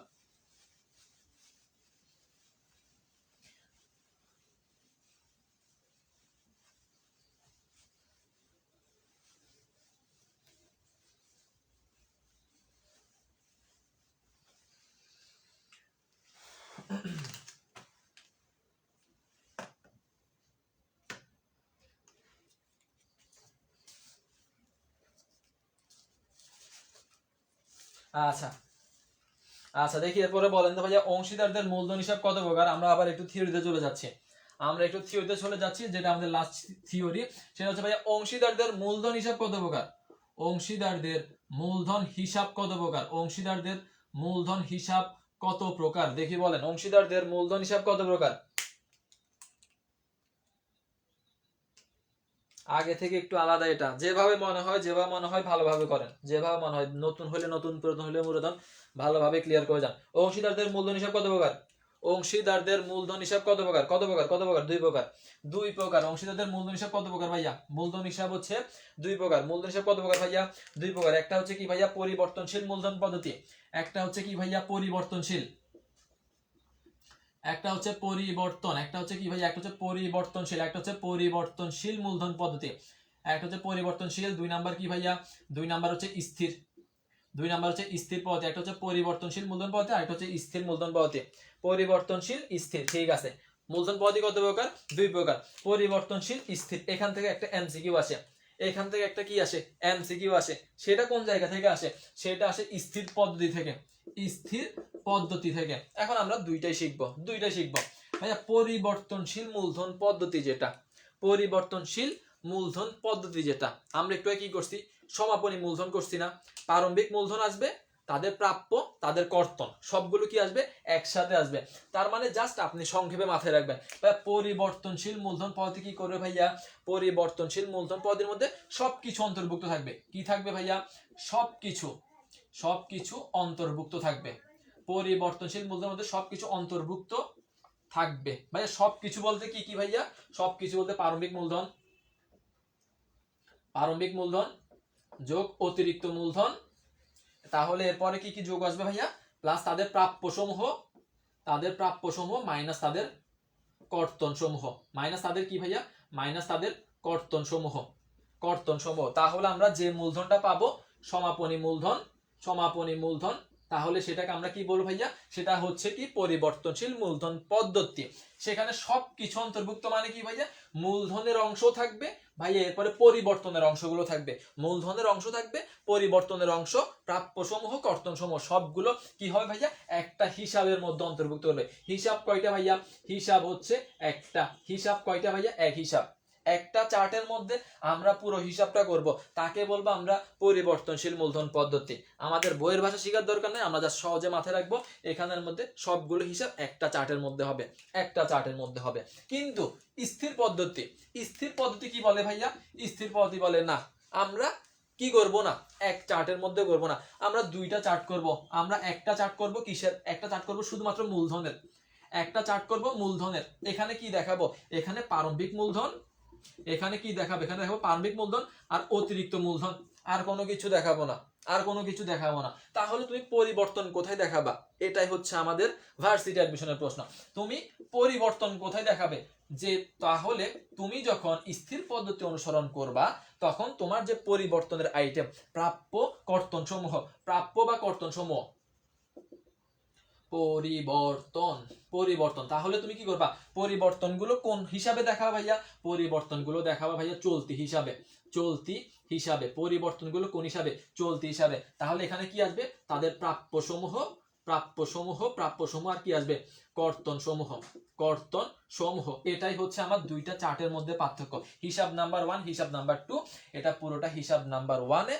তার মানে স্থির পদ্ধতি যখন আমি অনুসরণ করব, তখন আমার যে পরিবর্তন আইটেম সমূহ, সেটা আমি কোন হিসাবে দেখাবো, সেটা আমি চলতি হিসাবে দেখাবো, সেটা আমি কোন হিসাবে দেখাবো, চলতি হিসাবে দেখাবো।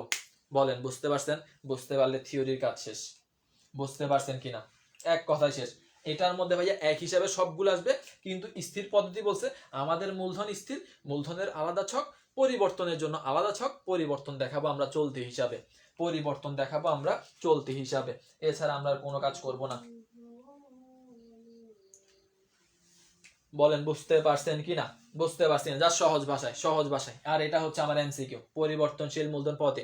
স্থির পদ্ধতির ক্ষেত্রে পরিবর্তনগুলোর জন্য কোন হিসাব দেখাবো, চলতি হিসাবে দেখাবো, চলতি হিসাবে দেখাবো। ওকে, ডান ডান। তাহলে আমার স্থির পদ্ধতি শেষ, পরিবর্তনশীল পদ্ধতি শেষ, স্থির পদ্ধতি শেষ, পরিবর্তনশীল পদ্ধতি শেষ, পরিবর্তনশীল পদ্ধতি শেষ।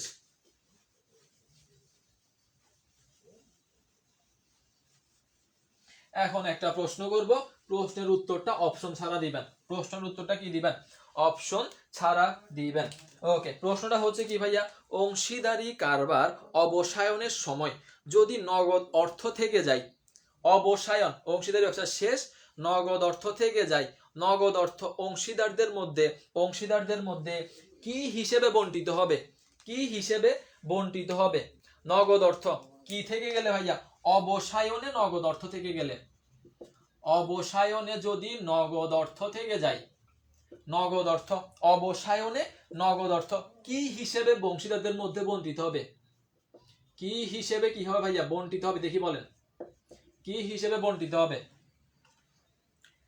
অংশীদারি ব্যবসা অবসায়ন হয়ে গেছে, প্রতিষ্ঠানের কিছু নগদ রয়ে গেছে, এখন এই নগদটা আপনি অংশীদারদের মধ্যে আপনি কি হিসেবে প্রদান করবেন, কি হিসেবে প্রদান করবেন, মূলধন অনুপাতে। ঠিক আছে, মূলধন অনুপাতে বলতে মূলধনের ব্যালেন্স অনুযায়ী, মূলধন হারে, মূলধনের ব্যালেন্স অনুপাতে। ঠিক আছে, মূলধন অনুপাতে। ওকে, আমি যেটা বলছে জাস্ট ও যেটা বলছে সেটাই হচ্ছে আমার সঠিক অ্যান্সার। সেটা কি ভাইয়া, সেটা হচ্ছে মূলধনের ভিত্তিতে, অর্থাৎ মূলধনের ব্যালেন্সের ভিত্তিতে, মূলধন অনুপাতে, মূলধনের ব্যালেন্স অনুপাতে, মূলধনের কি অনুপাতে ভাইয়া, মূলধনের ব্যালেন্স অনুযায়ী, ব্যালেন্স অনুযায়ী। জাস্ট এটা একটু মাথায় রাখি দিবেন, এটা একটু ভালো করে মাথায় রাখি দিবেন যে ভাইয়া যদি নগদ অর্থ থেকে যায়, হ্যাঁ ঠিক আছে, মূলধনের যে ব্যালেন্স অনুসারে, মূলধনের জের অনুসারে যেটাই হোক, আমরা কি করব, নগদ অর্থ থেকে গেলে সেটা আমরা মূলধনের ব্যালেন্স আকারে দিয়ে দিব, সেটা আমরা কি করে দেব, মূলধনের ব্যালেন্স আকারে দিয়ে দিব। এটাই হচ্ছে আমার কথা, শেষ। তাহলে জাস্ট থিওরির জন্য যা পড়াইছি তা পড়বেন, আর কিছু পড়া লাগবে না। থিওরির জন্য যা দেখাইছি তা পড়বেন, থিওরির জন্য যা দেখাইছি তা পড়বেন, এর বাহিরে। আচ্ছা, ম্যাথের ব্যাপারটা ওকে ঠিক আছে, তাহলে আমাদের এতটুকু শেষ। আমাদের আরেকটা টপিক আছে, সেটা আমরা দেখব, এর আগে আমরা আবার কিছু ম্যাথে চলে যাই, ম্যাথ প্র্যাকটিসে চলে যাই। ওকে, ম্যাথ কয়টা দেখানো ছিল আমার কাছে, ওকে দেখি। সেম প্রশ্ন, জাস্ট মান পরিবর্তন, সামান্য পরিবর্তন, দেখে অ্যান্সার করেন। সামান্য পরিবর্তন। ওকে, ক ও খ, ক ও খ প্রারম্ভিক মূলধন। ক এবং খ এর প্রারম্ভিক মূলধন কত ভাইয়া? প্রারম্ভিক মূলধন হচ্ছে 40 এবং 60,000 টাকা। 40 এবং 60,000 টাকা, প্রারম্ভিক মূলধন 40 এবং 60,000 টাকা। মূলধনের সুদ, মূলধনের সুদ ঠিক আগের মতো 20%। বেতন, বেতন হচ্ছে ঠিক আগের মতো, বেতন হচ্ছে কত ভাইয়া? বেতন হচ্ছে 10 এবং কত ভাইয়া? 10 এবং 5,000 টাকা, 5,000 টাকা। বন্টন হবে কত ভাইয়া? বন্টন হচ্ছে আপনার 2:3 অনুসারে, 2:3। এখন মুনাফা কত? মুনাফা 30, মুনাফা 30। প্রশ্ন কি বলছে? ক এর সমাপনী মূলধন, ক এর সমাপনী মূলধন কত দেখি বলেন। ক এর সমাপনী মূলধন সেম প্রশ্ন, জাস্ট সামান্য পরিবর্তন, জাস্ট সামান্য পরিবর্তন করছে। বলেন ক এর সমাপনী মূলধন কত? প্রারম্ভিক মূলধন 40,000 টাকা, 60,000 টাকা, সেম প্রশ্ন। মূলধনের সুদ 20%, বেতন হচ্ছে ক এর 10,000 টাকা এবং খ এর হচ্ছে 5,000 টাকা। বন্টন হচ্ছে 2:3 অনুসারে। বলছে মুনাফা কত? না, মুনাফা 30,000 টাকা হলে ক এর সমাপনী মূলধন কত টাকা? ক এর সমাপনী মূলধন কত টাকা? ক এর সমাপনী মূলধন কত টাকা?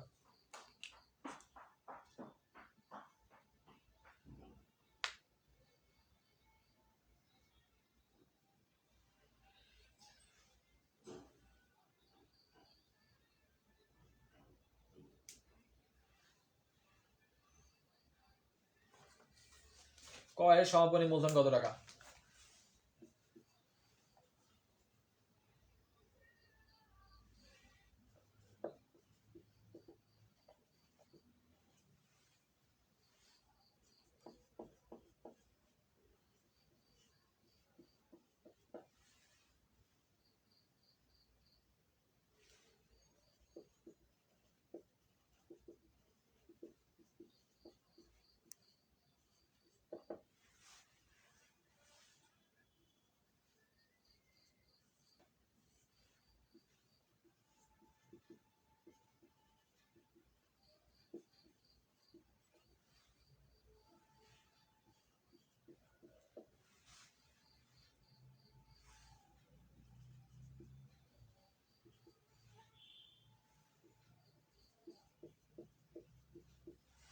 কত টাকা? কত টাকা? উত্তর বের হয় নাই, উত্তর এখনো বের হয় নাই। আপনার কি বলছে? ক এর সমাপনী মূলধন কত? দ্রুত বলেন।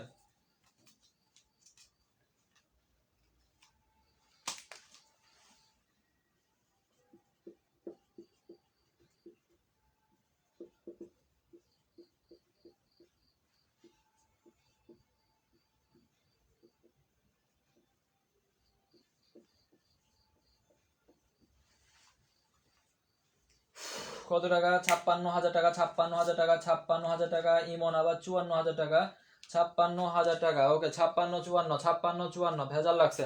56 এবং 54, 56, 54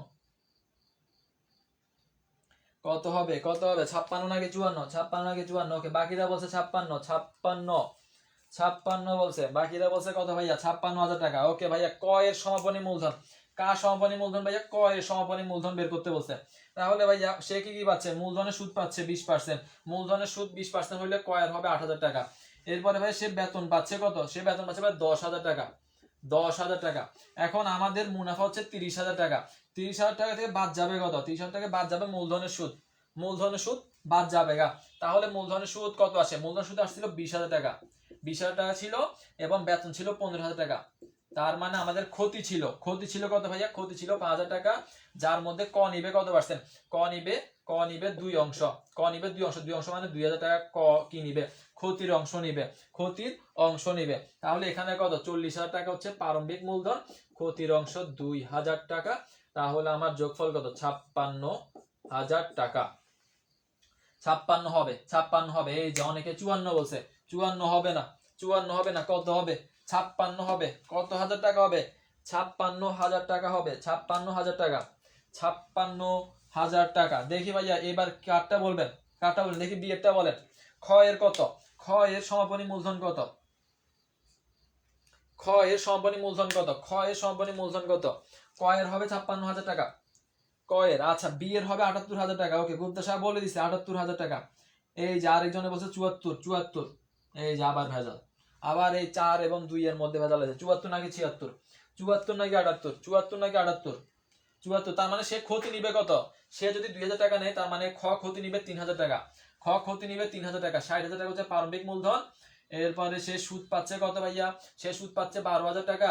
সে সুদ পাচ্ছে 12,000 টাকা এবং বেতন নিবে 5,000 টাকা। ক্ষতি নিবে 3,000 টাকা। ক্ষতি নিবে 3,000 টাকা। তাহলে অ্যান্সার কত? তাহলে অ্যান্সার কত? এদিকে কত আসবে? 2 2 74,000 টাকা হবে।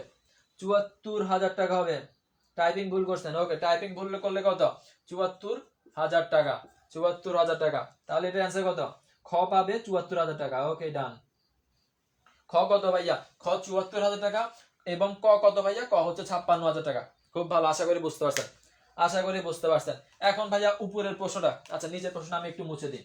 নিচের প্রশ্ন আশা করি ক্লিয়ার। নিচের প্রশ্ন আশা করি ক্লিয়ার। কত হবে? হ্যাঁ 74,000 টাকা। ঠিক আছে 74,000 টাকা হবে। এখন ভাইয়া উপরেরটাতে বের করেন তো ভাইয়া বন্টনযোগ্য মুনাফা কত? উপরেরটা, উপরের প্রশ্ন। প্রারম্ভিক মূলধন 80,000 টাকা, 50,000 টাকা। মূলধনের সুদ 10%। ক এর মাসিক বেতন হচ্ছে 1,000 টাকা। মুনাফা হচ্ছে 2 লক্ষ টাকা। পরিচালন ব্যয় 70,000, অন্যান্য খরচ 5,000 টাকা হলে বন্টনযোগ্য মুনাফা কত? বন্টনযোগ্য মুনাফা কত? বন্টনযোগ্য মুনাফা কত? দেখি বলেন। 80,000 টাকা, 50,000 টাকা, 10%। ক এর মাসিক বেতন 1,000 টাকা। মুনাফা হচ্ছে 2 লক্ষ টাকা। পরিচালন ব্যয় 70, অন্যান্য খরচ 5,000 টাকা। বন্টনযোগ্য মুনাফা কত? বন্টনযোগ্য মুনাফা কত?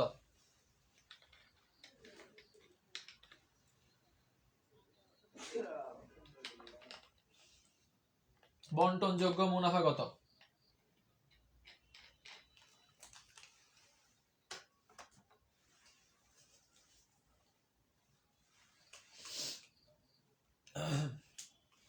বন্টনযোগ্য মুনাফা কত টাকা? বন্টনযোগ্য মুনাফা কত টাকা? বন্টনযোগ্য মুনাফা কত টাকা হবে? এদিকে বসে মুনাফা 2 লক্ষ টাকা। ওকে 2 লক্ষ টাকা বসাইলাম। এরপরে কি আসবে? এদিকে অনেক কিছু আসবে, এদিকে অনেক কিছু আসবে। মূলধনের সুদ 8,000 যোগ কত? 5,000 টাকা। টোটাল কত? 13,000 টাকা মূলধনের সুদ। মূলধন সুদ 13,000 টাকা। এরপরে কি আছে? 1 লক্ষ টাকা। গুপ্তা সাহেব বলছে 1 লক্ষ টাকা। এরপরে বেতন আছে। এরপরে কি কি আছে? আরো অনেক কিছু আছে। বাকিরা কত? সাকিবও বলছে 1 লক্ষ টাকা।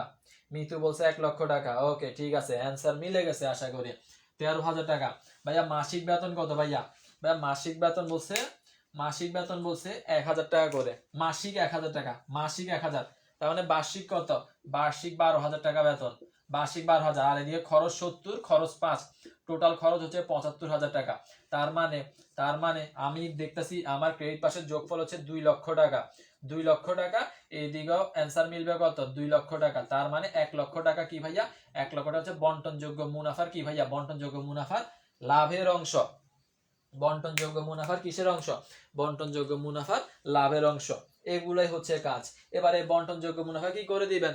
যদি প্রশ্নে আপনার অনুপাত অন্যান্য কিছু ভাগ থাকতো ওইভাবে কি করে দিতেন? ভাগ করে দেন, বন্টন করে দিতেন। বলেন বুঝতে পারছেন কিনা? পারা যাবে কিনা? তাহলে থিওরির কাজ শেষ, এই প্যাটার্নের ম্যাথের কাজ শেষ। বলেন পারবেন কিনা? এর বাহিরে আর কোনো ম্যাথ দিবে না। এর বাহিরে আর কোনো ম্যাথ আসবে না। যা দেখাইছি তা, যা দেখাইছি তা এই প্যাটার্ন থেকে আসবে। এই প্যাটার্ন থেকে প্রশ্ন আসবে। বলেন পারবেন কিনা?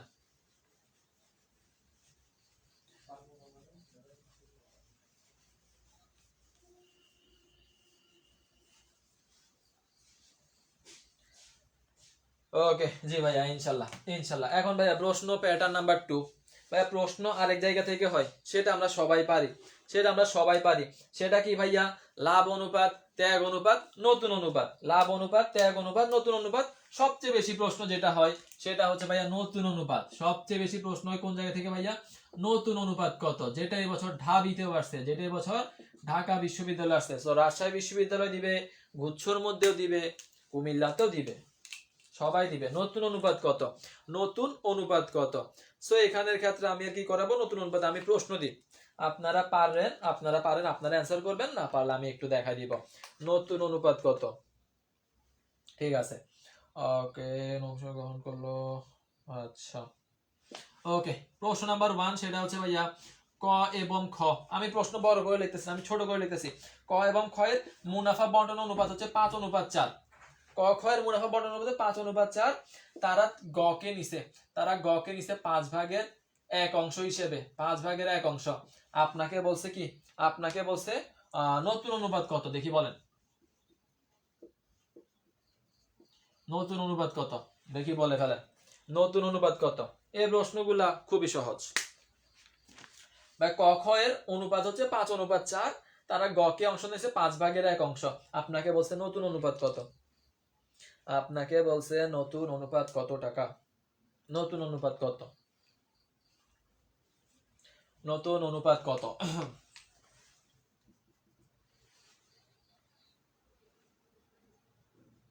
নতুন অনুপাত কত হবে, নতুন অনুপাত কত হবে,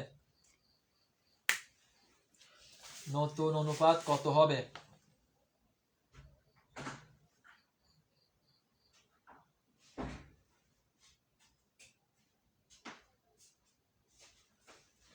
এটা একটু বুঝাই দিয়েন ভাইয়া। ওকে ঠিক আছে, এমন বুঝাই দিব, একেবারে রিল্যাক্স, প্যারা নাই। বাকির অ্যান্সার করেন, বাকির আগে যারা পড়ালেখা করছেন, আগে যাদেরকে আমি শিখাইছি, বলেন নতুন অনুপাত কত? প্রশ্ন অনেকবার হয়, প্রশ্ন খুব বেশি হয় এই নতুন অনুপাত থেকে, এই নতুন অনুপাত থেকে প্রশ্ন হয়, প্লাস গুচ্ছ প্রত্যেকবার করে, এবং গুচ্ছের প্রশ্নটা একটু ঘুরানো হয়, গুচ্ছের প্রশ্নটা হয় তবে একটু ঘুরানো টাইপ প্রশ্ন করে তারা, বাকিরা নর্মাল প্রশ্নটা জিজ্ঞেস করে।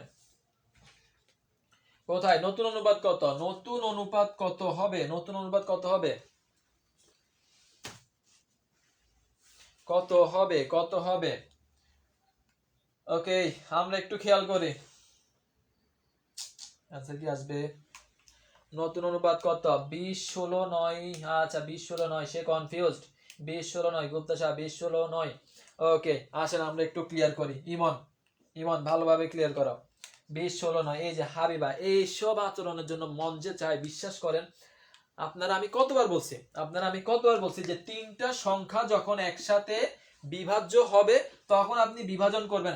আপনি 10-এ আপনি 20-কে কত করছেন, 20-কে 5 করে দিয়েছেন, 16-কে 4 করছেন, 9 কি দোষ করছে, 9 কি দোষ করছে, 9 কি দোষ করছে? আপনাদেরকে কি বলছি, তিনটা সংখ্যা যদি বিভাজন করা যায় তাহলে বিভাজন করবেন, একটা বাদ রাখি কখনো দুইটাকে বিভাজন করবেন না, একটা বাদ রাখি কখনো দুইটাকে বিভাজন করবেন না। পরীক্ষার অপশনের মধ্যে দিয়ে দিবা, আপনারা ওইটা অ্যান্সার করে দিবেন। এই যে আরেকজন আসছে, মিতু বলছে 5, 4, 9, খুব ভালো, বলার কিছু নাই, বাদ দেন, আপনাদের যা ইচ্ছা তা অ্যান্সার করেন।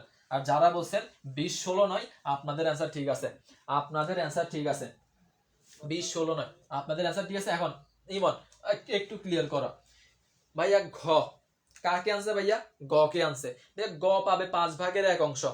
ভালো করি ভাইয়া, গ পাবে 5/1। ভাইয়া গ যদি কি পায়, গ যদি 5/1 পেয়ে যায়, গ যদি 5/1 পেয়ে যায়, গ কত পাচ্ছে, 5/1। গ 5/1 হলে বাকি থাকে কত ভাইয়া, বাকি থাকে 4। বাকি থাকে কত ভাইয়া, বাকি থাকে 4। এই 4 দিয়ে আমি কি করব, 4 দিয়ে একবার এর অনুপাতকে কি করব, গুণ করে দিব। 4 যেটা বাকি থাকবে সেটা দিয়ে একবার এর অনুপাতকে গুণ করব, 5 × 4। এবার আরেকটা কি করব, বীর অনুপাতকে গুণ করে দিব, বীর অনুপাতকে কি করে দিব, গুণ করে দিব। তাহলে আমরা যে গুণফলটা পাবো 20 এবং 16, এটা হচ্ছে কি নতুন অনুপাত। তার মানে ভাই সিটটা কিভাবে বের করবো ভাইয়া, সিটটা বের করব, সিটটা বের করব এ এবং বি এর যে অনুপাত আছে, অনুপাতের যোগ করব, অনুপাত কি করব, যোগ করব, 5 × 4 অনুপাত কি করব, যোগ করব।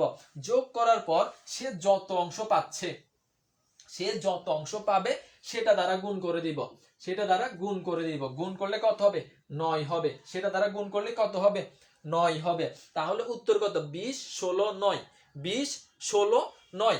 এখানে যদি আমার 8 থাকতো, 16 9 যায় যদি 8 থাকতো, তখন আমি তিনটাকে কি করতাম, 2 দ্বারা বিভাজন করে দিতাম, 2 দ্বারা বিভাজন করে দিতাম। কিন্তু যখন আমি দেখবো দুইটা বিভাজন করা যায়, একটাকে যায় না, তখন আমি ভুলেও বিভাজন করতে যাব না, তখন আমি কি করব না, ভুলেও বিভাজন করতে যাব না। যদি বিভাজন হয় সমান অধিকার, নারী পুরুষ সমান অধিকার। তার মানে তিনজন যখন থাকবে তিনজনকে আমি সমান অধিকার দিব, কাউকে আমরা কি করব না, বঞ্চিত করব না। কারণ আমরা কি পাইছি, আমরা স্বাধীন দেশ পাইছি, 24 আমরা কি করছি, দেশ স্বাধীন করছি। তার মানে কি করা যাবে না, কারোর সাথে বৈষম্য করা যাবে না। তাহলে কি করা যাবে না, নয়ের সাথে কোনো বৈষম্য সৃষ্টি করা যাবে না। যদি হয় সবাইকে সমান অধিকার, কাউকে কি রাখা যাবে না, বাদ রাখা যাবে না। কাউকে কি রাখা যাবে না, বাদ রাখা যাবে না। বলেন বুঝতে পারছেন কিনা? ওকে, ক্লিয়ার। বাকিরা এই ভুলটা অন্তত করিয়েন না, দুইটা বিভাজন করবেন আরেকটা বাদ রাখবেন, এই ভুলটা করিয়েন না, এই ভুলটা করিয়েন না, বারবার বলতেছি।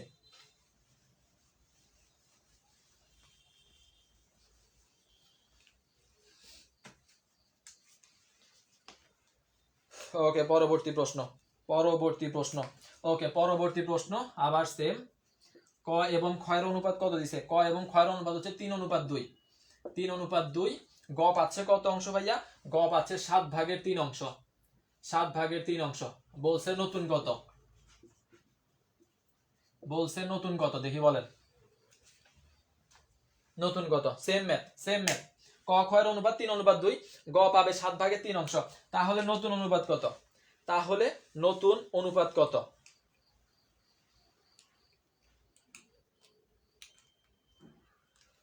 তাহলে নতুন অনুপাত কত?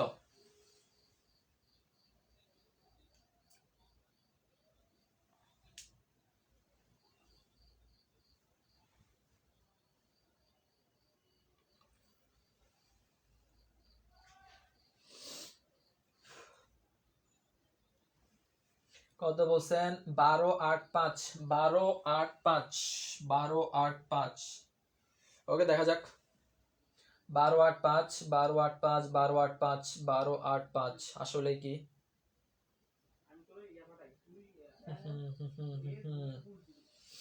ওকে, দেখা যাক, দেখা যাক। এই যে 12/8/15। 12/8/5, 12/8/15, দুইটা অ্যান্সার কেন? দুইটা অ্যান্সার কেন বলেন? 12/8/5 কেন, 12/8/15 কেন? একটা অ্যান্সার হয় নাই কেন? একটা উত্তর হয় নাই কেন? কি শিখাইছি মাত্র? মাত্র কি শিখাইলাম? সাকিব, তারপরে দুরন্ত, তারপরে আর কে বলছে? আফিফা। কেন? এরপরে ইমন বলছে 3-2-5। 3-2-5, তিনটা উত্তর কেন? তিনটা উত্তর কেন? তিনটা উত্তর কেন? তিনটা উত্তর কেন? কেন? বাকি অংশ কত? নতুন নতুন নিয়ম বের করতেছেন, নতুন নতুন নিয়ম বের করতেছেন। বাকি অংশ কত? বাকি অংশ 4। বাকি অংশ কত? বাকি অংশ 4। তার মানে 3-4 কত? 3-4 12। এরপরে কত? 4। 4 দুগুণে কত? 8। এখানে কত? 3 + 2 5। 5 × 3 15। 15। তাহলে আপনারা কি বলছেন? 15 হবে।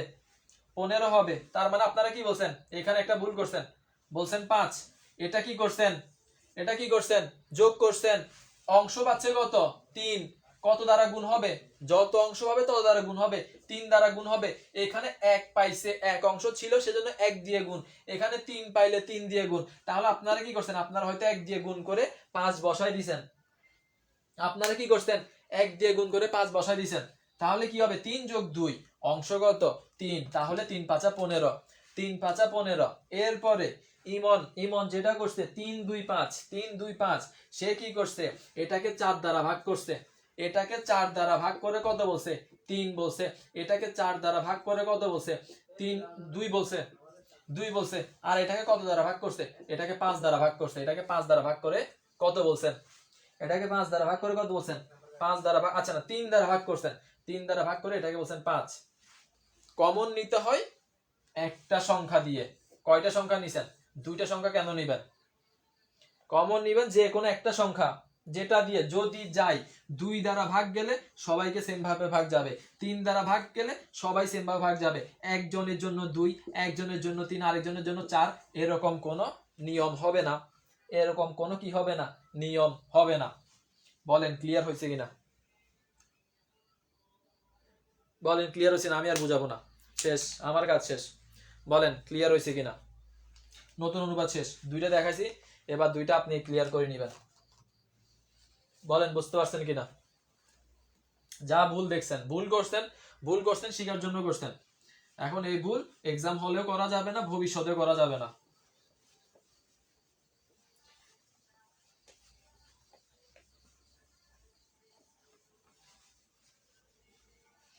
এখন নতুন অনুপাত থেকে আমরা মাস্ট একটা কি পাবো, মাস্ট একটা প্রশ্ন পাবো। নতুন অনুপাত থেকে আমরা কি পাবো, মাস্ট একটা প্রশ্ন পাবো। এরপরে আরেকটা যেটা, সেটা হচ্ছে কি ভাইয়া, নতুন অনুপাত আরেকটা হচ্ছে লাভ অনুপাত, লাভ এবং ত্যাগ অনুপাত, ত্যাগ অনুপাত, লাভ অনুপাত, ত্যাগ অনুপাত, লাভ অনুপাত এবং ত্যাগ অনুপাত। ভাইয়া লাভ অনুপাত মানে কি, লাভ অনুপাত মানে কি, লাভ অনুপাত মানে হচ্ছে ভাইয়া আগে 50 টাকা পেতাম তিনজন, আগে 50 টাকা পেতাম তিনজন, একজন এখন চলে গেছে, তার মানে এখন 50 টাকা পাবো কয়জন, দুইজন।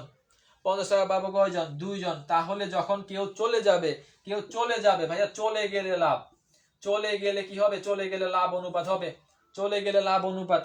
আর যদি কেউ নতুন করে যুক্ত হয়, নতুন করে যুক্ত হয়, 100 টাকা পায় দুইজন, 100 টাকা পাচ্ছি দুইজন, নতুন করে আরেকজন অ্যাড হয়ে গেছে, নতুন করে আরেকজন অ্যাড হয়েছে, তার মানে পাবো কয়জন, তিনজন।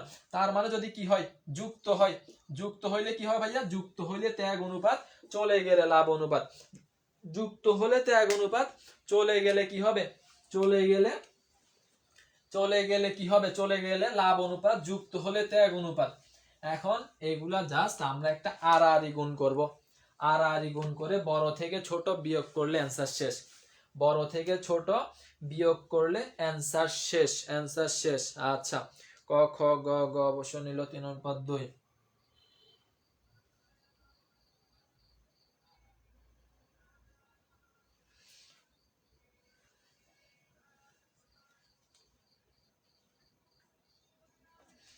আচ্ছা দেখেন, তাহলে দেখেন একটু ভালোভাবে একটা ম্যাথ করাই। আচ্ছা 5:3 লাভ খালি বন্টন করে। আচ্ছা 5:3, 5 অনুপাত কার অনুপাত ছিল ভাইয়া, ক এবং খ এর অনুপাত ছিল, ক এবং খ এর অনুপাত ছিল কত ভাইয়া, 5:3, 5:3 ছিল। এখন তারা কি হয়েছে, গ নতুন ভাবে যুক্ত হয়েছে, যুক্ত হয়েছে কে, গ কি হয়েছে ভাইয়া, গ যুক্ত হয়, গ যুক্ত হওয়ার ফলে অনুপাত দাঁড়াইছে কত, অনুপাত, অনুপাত দাঁড়াইছে কত, গ যুক্ত হওয়ার ফলে অনুপাত দাঁড়াইছে 3:2:1, 3:2:1। এখন যে যুক্ত হবে, যুক্ত হইলে কি হয় ভাইয়া, ত্যাগ অনুপাত হয়, ত্যাগ অনুপাত। এখন আপনাকে প্রশ্নে জিজ্ঞেস করছে ত্যাগ অনুপাত কত, আপনাকে জিজ্ঞেস করছে ত্যাগ অনুপাত কত, ত্যাগ অনুপাত কত। এখন এটা জাস্ট একটু ভালো করে মাথায় রাখবেন, একটু ভালো করে খেয়াল করবেন। নতুন আগের অনুপাত ছিল কত, 5:3, এখন নতুন দাঁড়াইছে কত, 3:2:1, 3:2:1। এটা কিভাবে করবেন, প্রথমত, প্রথমত কি করবেন ভাইয়া, আগের যেটা, আগের অনুপাত কার কার, এখন আবার একটু বুঝাই ভাইয়া, ত্যাগ কার কার, ক এবং খ আগে ছিল, গ নতুন করে আসছে, তার মানে ত্যাগ অনুপাত কার কার হবে ভাইয়া, ত্যাগ অনুপাত হবে ক এবং খ এর। অর্থাৎ ক খ আগে যে পরিমাণ টাকা পাইতো, গ অ্যাড হওয়ার ফলে তারা সেই পরিমাণ টাকা পাবে না, তার মানে ক এবং খ কে কতটুকু ত্যাগ করতে হয়েছে সেটা হচ্ছে আপনার প্রশ্ন। এখন ভাইয়া ক এবং খ, ক এবং খ, এখন প্রথমত কি করবেন, তারা আগে কত টাকা করে পাইতো, আগে কত অনুপাতে পাইতো সেটা বসাবেন। সেটা কিভাবে বসাবেন, প্রথমত কি করবেন, অনুপাতের যোগ করবেন, অনুপাত কি করবেন, যোগ করবেন, তার মানে 5 + 3 8, 8 করে বসাবেন। এরপরে ভাইয়া ক এর অংশ কত, ক এর অংশ 5, খ এর অংশ 3, খ এর অংশ কত, খ এর অংশ 3। দেন নতুনটাতে আসবেন, নতুনটা আগে যোগ করে ফেলবেন, যোগ করলে কত, যোগ করলে 6, যোগ করলে 6, ক এর অংশ হচ্ছে 3, ক এর অংশ 3 এবং খ এর অংশ কত, খ এর অংশ হচ্ছে 2, খ এর অংশ কত ভাইয়া, খ এর অংশ হচ্ছে 2। এবার আড়াআড়ি গুণ করে বড় থেকে ছোট বিয়োগ করে দিবেন। আচ্ছা গুপ্তা সে অ্যান্সার করে বসছে, 3:1 হবে, 3:1 হবে। ওকে, এখন ভাইয়া দেখি গুণ করেন তো, এটা এটা গুণ করবেন, এটার সাথে এটা গুণ করবেন, এটার সাথে এটা গুণ করবেন, গুণ করে বড় থেকে কি করবেন, বড় থেকে ছোট বিয়োগ করবেন, ছোট বিয়োগ করে ফলাফল বের করেন। আবার এটা কি করবেন, গুণ করবেন, গুণ করবেন, এটা কি করবেন, গুণ করবেন,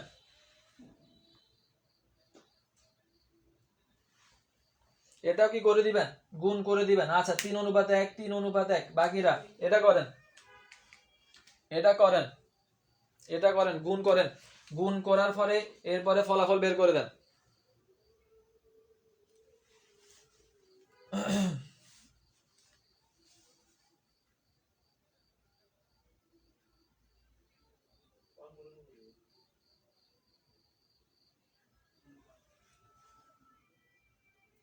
আচ্ছা, আমার কি কোথাও ভুল আছে? আমার কি কোথাও ভুল আছে? 5 3 আমি বুঝতে পারতেছি না, তো আমার তো হিসাব মিলতেছে না। লেখা কি কোথাও ভুল করছি? প্রথমত কি হবে ভাইয়া, অনুপাতের যোগফল হবে, অনুপাতের যোগফল হচ্ছে 8 8, এরপরে এটার অংশ 5, এটার অংশ হচ্ছে 3। ও আচ্ছা, সরি, এখানে ভুল করছি। এখানে কত হবে? 3 হবে, 3 হবে। তাহলে যোগফল কত? যোগফল কত? 3 8 কত? 3 8 24। আর এটা ঠিক আছে না? এটা তো আশা করি ঠিক আছে। তাহলে 8 1 8 2 ষোলো, 5 6 কত? 5 6 30। 30 থেকে কত বাদ যাবে? 30 থেকে 24 বাদ যাবে। আছে কত? আছে হচ্ছে 6। এখানে কত?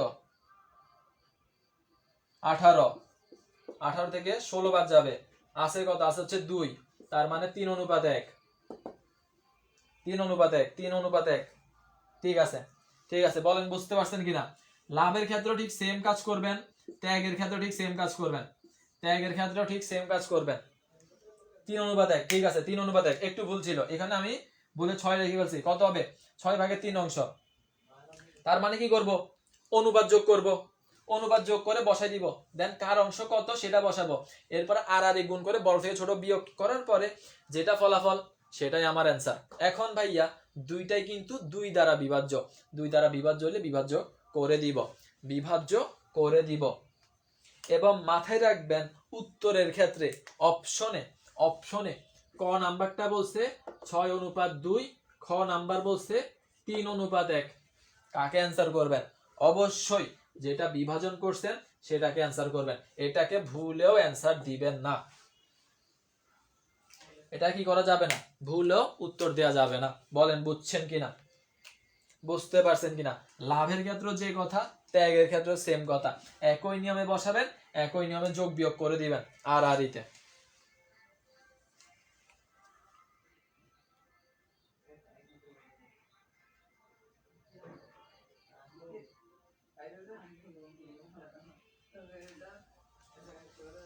বুঝতে পারছেন কিনা বলেন সবাই সবাই সবাই ভাই, বুঝতে পারছেন কিনা?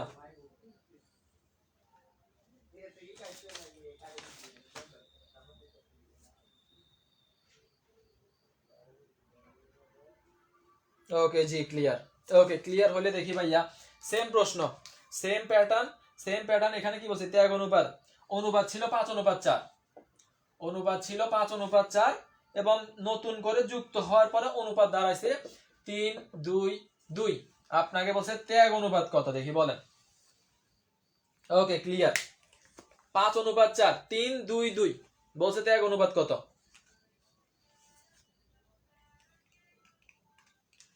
ত্যাগ অনুপাত কত?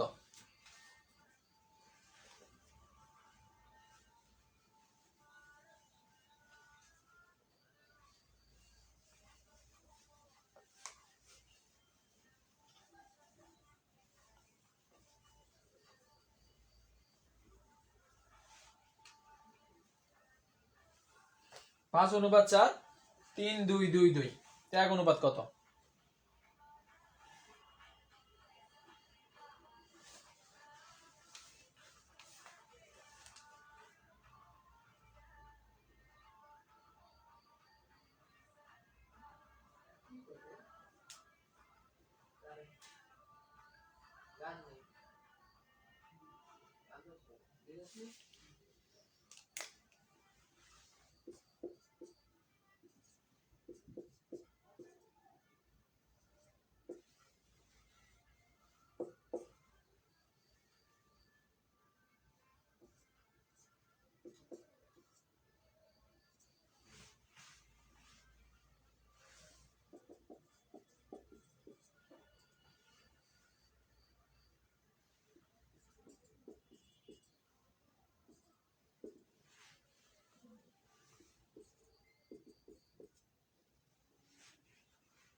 সাকিব, হাই হাই, হয় নাই তো। 9:10 হবে না তো? কত হবে? কত হবে? 4:5, 8:10। ঠিক আছে, 8:10। কিন্তু বিভাজন যদি করা যায়, অ্যান্সার দিব বিভাজনে। বিভাজন যদি করা যায়, অ্যান্সার দিব বিভাজনে, পূর্ণ সংখ্যাতে দিব না। বিভাজন যদি করা যায়, বিভাজন উত্তর করব। বিভাজন যদি করা সম্ভব হয়, আমি উত্তর করব বিভাজনে। আমি সরাসরি পূর্ণ সংখ্যাতে কি করব না, উত্তর করব না। তাহলে আমি ধরা খাবো। তাহলে আমি কি খাবো? ধরা খাবো।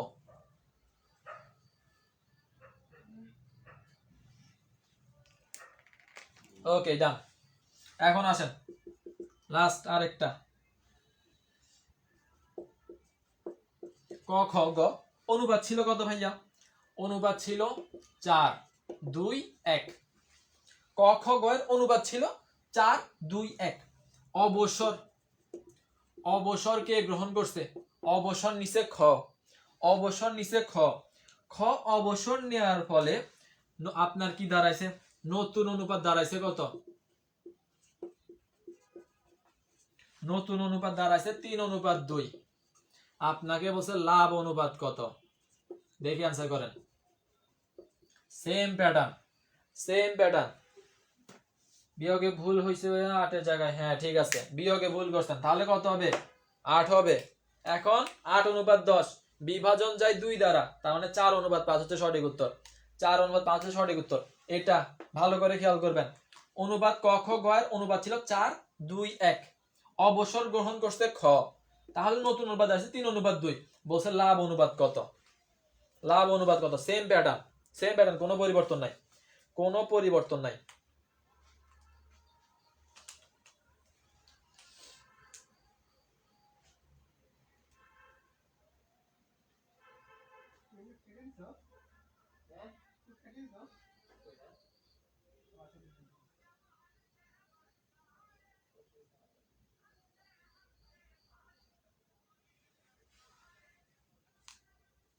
এক অনুপাত নয়, 1:9। সাকিব মিতু 1:9।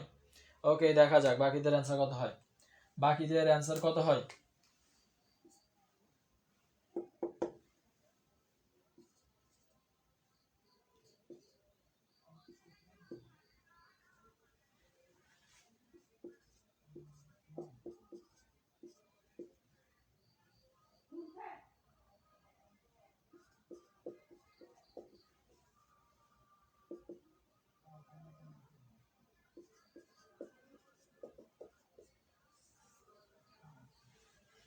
এক অনুপাত নয়, 1:9, 1:, এই যে একজনে ভুল করছে, বলছে 1:4।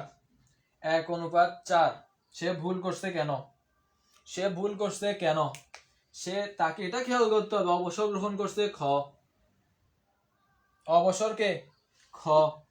খ যদি অবসর গ্রহণ করে, অনুপাত বাদ যাবে গা কোনটা? খ এরটা, খ এরটা বাদ। অনুপাত কারটাকে নিয়ে কাজ করব? 1 কে নিয়ে কাজ করব। কারটা? গ এরটা। তাহলে অনুপাত কোনটা আসবে? গ এরটা আসবে। বুঝতে হবে ভালো করে, কে অবসর গ্রহণ করছে? খ করছে, তার মানে খ এর অনুপাত বাদ। কাজ হবে কারটা দিয়ে? 1 এর কাজ দিয়ে। 1 এরটা হচ্ছে গ, তার মানে 7 দুগুণে 14, 5 একে 5, ফলাফল হচ্ছে 9। বলেন বুঝতে পারছেন কিনা? শেষ, পড়ালেখা শেষ। যা দেখাইছি তা, যা দেখাইছি তা, এর বাইরে প্রশ্ন নাই। এর বাইরে যা মান পরিবর্তনের প্রশ্ন, এর বাইরে যা তা হচ্ছে মান পরিবর্তনের প্রশ্ন। বুঝতে পারছেন কিনা? অংশীদারি ব্যবসা শেষ, অংশীদারি ব্যবসা শেষ। কট খাই গেলাম, এই তো। কট খাওয়া যাবে না, ভুলেও কট খাওয়া যাবে না। ভালো করে খেয়াল করতে হবে। আমি আবার বলতেছি, পরীক্ষার প্রশ্ন সহজ, কিন্তু আমাদের ভুল কোথায়? প্রশ্ন খেয়াল করি না, কিছু একটা চোখের আড়াল হয়ে যায়। চোখের আড়াল হইতে গেলে আমি শেষ। চোখের আড়াল হওয়া যাবে না। কে অবসর গ্রহণ করছে, কে যুক্ত হইছে, কে যুক্ত হইছে, অনুপাত কি বিভাজন করা যায়? বিভাজন করলে বিভাজন সহ উত্তর করব নাকি বিভাজন ছাড়া উত্তর করব?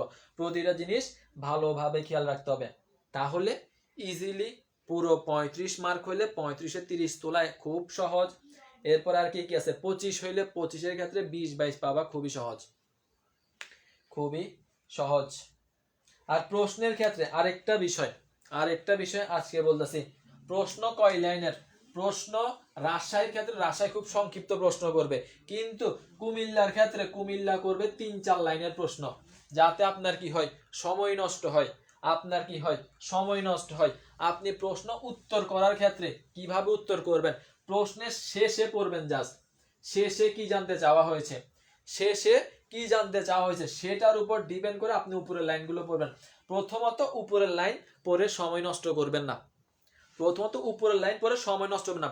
উপরের লাইনের মধ্যে অনেক অতিরিক্ত কথা থাকবে যেগুলো আমার উত্তরের সাথে কি নয় ভাইয়া, সামঞ্জস্য নয়। তার মানে আমি প্রথমত প্রশ্ন কি জানতে চাইছে আমি সেটা দেখব, দেন আমি প্রশ্ন পড়ে আমি উত্তরটা বের করব। কোনো প্রকার অতিরিক্ত তথ্য দিয়ে আমাকে কি করবে, কনফিউজ করবে, আমার প্রশ্ন পড়তে সময় নষ্ট করবে। সো এরকম করা যাবে না, এরকম করা যাবে না। সো এখন কি করবেন, অংশীদারি ব্যবসা শেষ।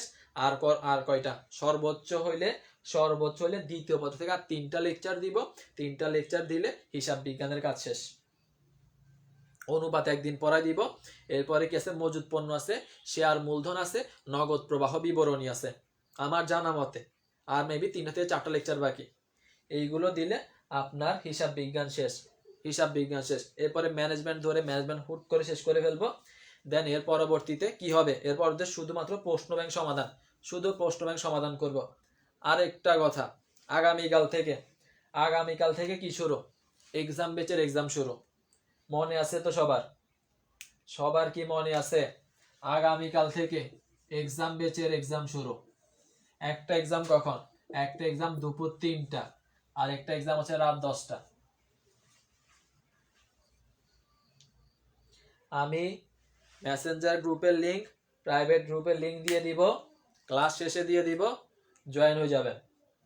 ক্লাস দিয়ে দিব, জয়েন হয়ে যাবেন।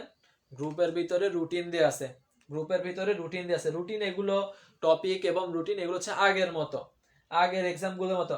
বা কালকের এক্সামের সিলেবাস কি ভাইয়া, রুটিন সিলেবাস আগের মতো, কিন্তু কোথায় পরিবর্তন, প্রশ্নের মানে পরিবর্তন, প্রশ্ন প্যাটার্নের মধ্যে পরিবর্তন একটু। কালকে টপিক হচ্ছে হিসাব বিজ্ঞান পরিচিতি, হিসাব টিসাব এগুলো আগের মতোই, জাস্ট প্রশ্নের মান বাড়ছে, প্রশ্নের মধ্যে একটু পরিবর্তন আসছে, এটাই। আর একটা কি, আর একটা ইংরেজি ক্ষেত্রে হচ্ছে পার্টস অফ স্পিচ, আর একটা হচ্ছে ভাইয়া সিনোনিম অ্যান্টোনিম। সিনোনিম অ্যান্টোনিম এগুলো হচ্ছে আপনার কি কালকের পরীক্ষা, parts of speech, synonym antonym. আর ওদিকে হচ্ছে হিসাব বিজ্ঞান পরিচিতি, হিসাব 35 করে, টোটাল 70 মার্কের এক্সাম, টোটাল 70 মার্কের এক্সাম। আমি একটু পরে লিংক দিয়ে দিব, জয়েন হয়ে যাবেন। একটু পরে লিংক দিয়ে দিব, জয়েন হয়ে যাবেন। বুঝতে পারছেন কিনা, বুঝতে পারলে শেষ। এখন আপনার কাজ কি, আপনি প্র্যাকটিস করেন, আগামীকাল পরীক্ষার জন্য প্রস্তুতি নেন, সেভাবে পড়েন। সামনে রমজান চলে আসছে, সো হয়তো আমরা কালকে লাস্ট ক্লাস দিব 8টা বাজে। দেন এর পরবর্তীতে আমাদের ক্লাস টাইমটা পরিবর্তন হবে, ক্লাস টাইম কি হবে, পরিবর্তন হবে। তো সেটার উপর ডিপেন্ড করে দেন আমরা আস্তে আস্তে সামনের দিকে আগাবো। সবার ক্লিয়ার ভাইয়া, সবার কি ক্লিয়ার হয়েছে কিনা, সবার ক্লিয়ার হয়েছে কিনা। সো ম্যাথ 5টা দেখাই, 6টা দেখাই, যে 6টাই দেখাই না কেন, এই 6টার বাহিরে আর কোনো প্রশ্ন ব্যাটার নাই। আপনি যা ম্যাথ সমাধান করবেন, বাড়ির কাজ দিবেন, বাড়ির কাজ পিডিএফ দিলে পিডিএফ এর মধ্যে যা আছে ওইগুলো সমাধান করে ফেলবেন। পিডিএফ এর মধ্যে যা ম্যাথ থাকবে ওইগুলো সমাধান করে ফেলবেন। সবগুলো প্রশ্ন প্যাটার্ন সেম, সবগুলো প্রশ্ন প্যাটার্ন সেম, জাস্ট মান পরিবর্তন করবে, মান পরিবর্তন করবে, এর বাইরে কিছু না।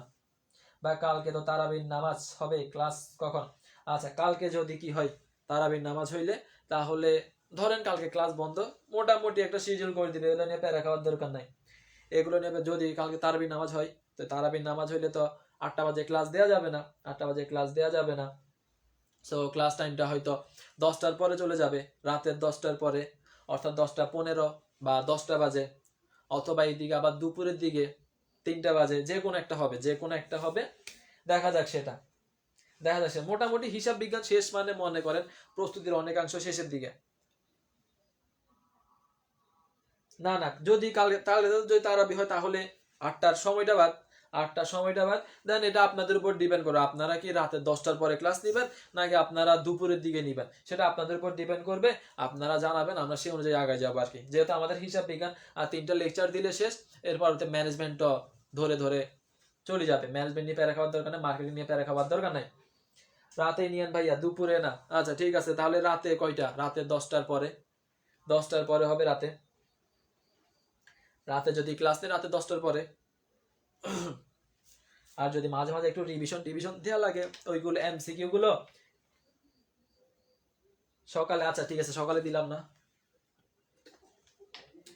সকালে গিয়ে দিবে। সকালে আমার নিজের ভার্সিটি ক্লাস থাকবে আর রাত জাগা লাগবে, রাত জাগতে গেলে আবার সকালে উঠে হবে না, সবকিছু মেলায় দিলে রাতে বা যত রাতেই নেন সমস্যা নাই। আচ্ছা ঠিক আছে তাহলে রাতে হবে। এবার রাতে আমরা যত রাতেই নিই ওইটা কোনো সমস্যা নেই। দুপুরেরটা বাদ, তাহলে দুপুরের শিডিউল বাদ। কালকে যদি ক্লাস নাও নিই, কালকে ধরেন কালকে নিলাম না, কালকে বাদ দিলাম, ওকে ঠিক আছে রাতে, তাহলে রাতে কালকে বাদ দিলাম।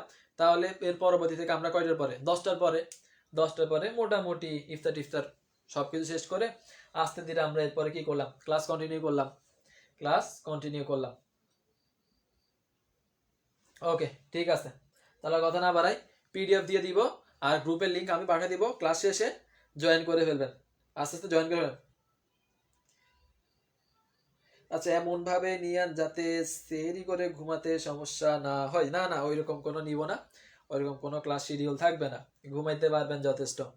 আর রমজানের সময়টা একটু কাজে লাগাবেন, একটা দুইভাবে কাজে লাগাবেন। দুইটা কোনটা? দুই ভাবের আপনার যেটা পছন্দ হয়, দুইটা ভাবের আপনার যেটা পছন্দ হয়। একটা হচ্ছে রাতের সময়টা সেরির আগ পর্যন্ত পড়ালেখা করবেন, এভাবে একটা কাজে লাগাতে পারেন। আরেকটা যদি মনে করেন না আমি রাতে জাগবো না, আমি সেরির পর থেকে সকালের সময়টা কাজে লাগাবো, এখন এই দুইটার মধ্যে আপনি যেটাকে ভালো মনে করেন দুইটার যে কোনো একটা কাজ করবেন। দুইটার মধ্যে হেলাফেলা করবেন না, চোখ বন্ধ করে 1 মাস চলে যাবে, রমজান শেষ হয়ে যাবে, এরপর পরে কিন্তু পরীক্ষা চলে আসবে। সো রমজানের মধ্যে 2-3 বার করে রিভিশন দিয়ে ফেলেন, আমি প্রশ্ন ব্যাংক রিভিশন করে দিব, মোটামুটি কাজ শেষ। তাহলে দুইটা সময়, একটা হচ্ছে রাতের 10টার পরে সেরির আগ পর্যন্ত, ভোর 4টা পর্যন্ত সময়টা কাজে লাগান, অথবা সেহরির পরে 5টা থেকে সকাল 8টা-9টা পর্যন্ত সময়টা কাজে লাগান। এখন আপনার যেটা সুবিধা হয় আপনি দুইটা টাইমের যে কোনো একটাকে চুজ করে নেবেন। অবশ্যই দুইটা টাইমের যে কোনো একটাকে, হেলাফেলা করবেন না, 1 মাস চলে যাবে খুব তাড়াতাড়ি। এখন আপনার যেটা ভালো মনে হয়, ভালো মনে হয়। ঠিক আছে, আশা করি বুঝতে পারছেন। সেতটুকুই, ভালো থাকেন, সুস্থ থাকেন। হিসাব বিজ্ঞান পিডিএফ দিয়ে দিব, গ্রুপের লিঙ্ক দিয়ে দিব। পিডিএফ পাওয়ার পরে এমসিকিউ এবং থিওরি যা আছে, ম্যাথ আছে, নিজে নিজে দেখে সমাধান করে ফেলবেন। আর যদি মনে হয় উত্তরে ভুল, সেটা গ্রুপে ডিসকাশন করে ফেলবেন। আগামীকাল থেকে পরীক্ষা শুরু হয়ে যাচ্ছে। সো ভালো থাকেন, সুস্থ থাকেন। আসসালামু আলাইকুম।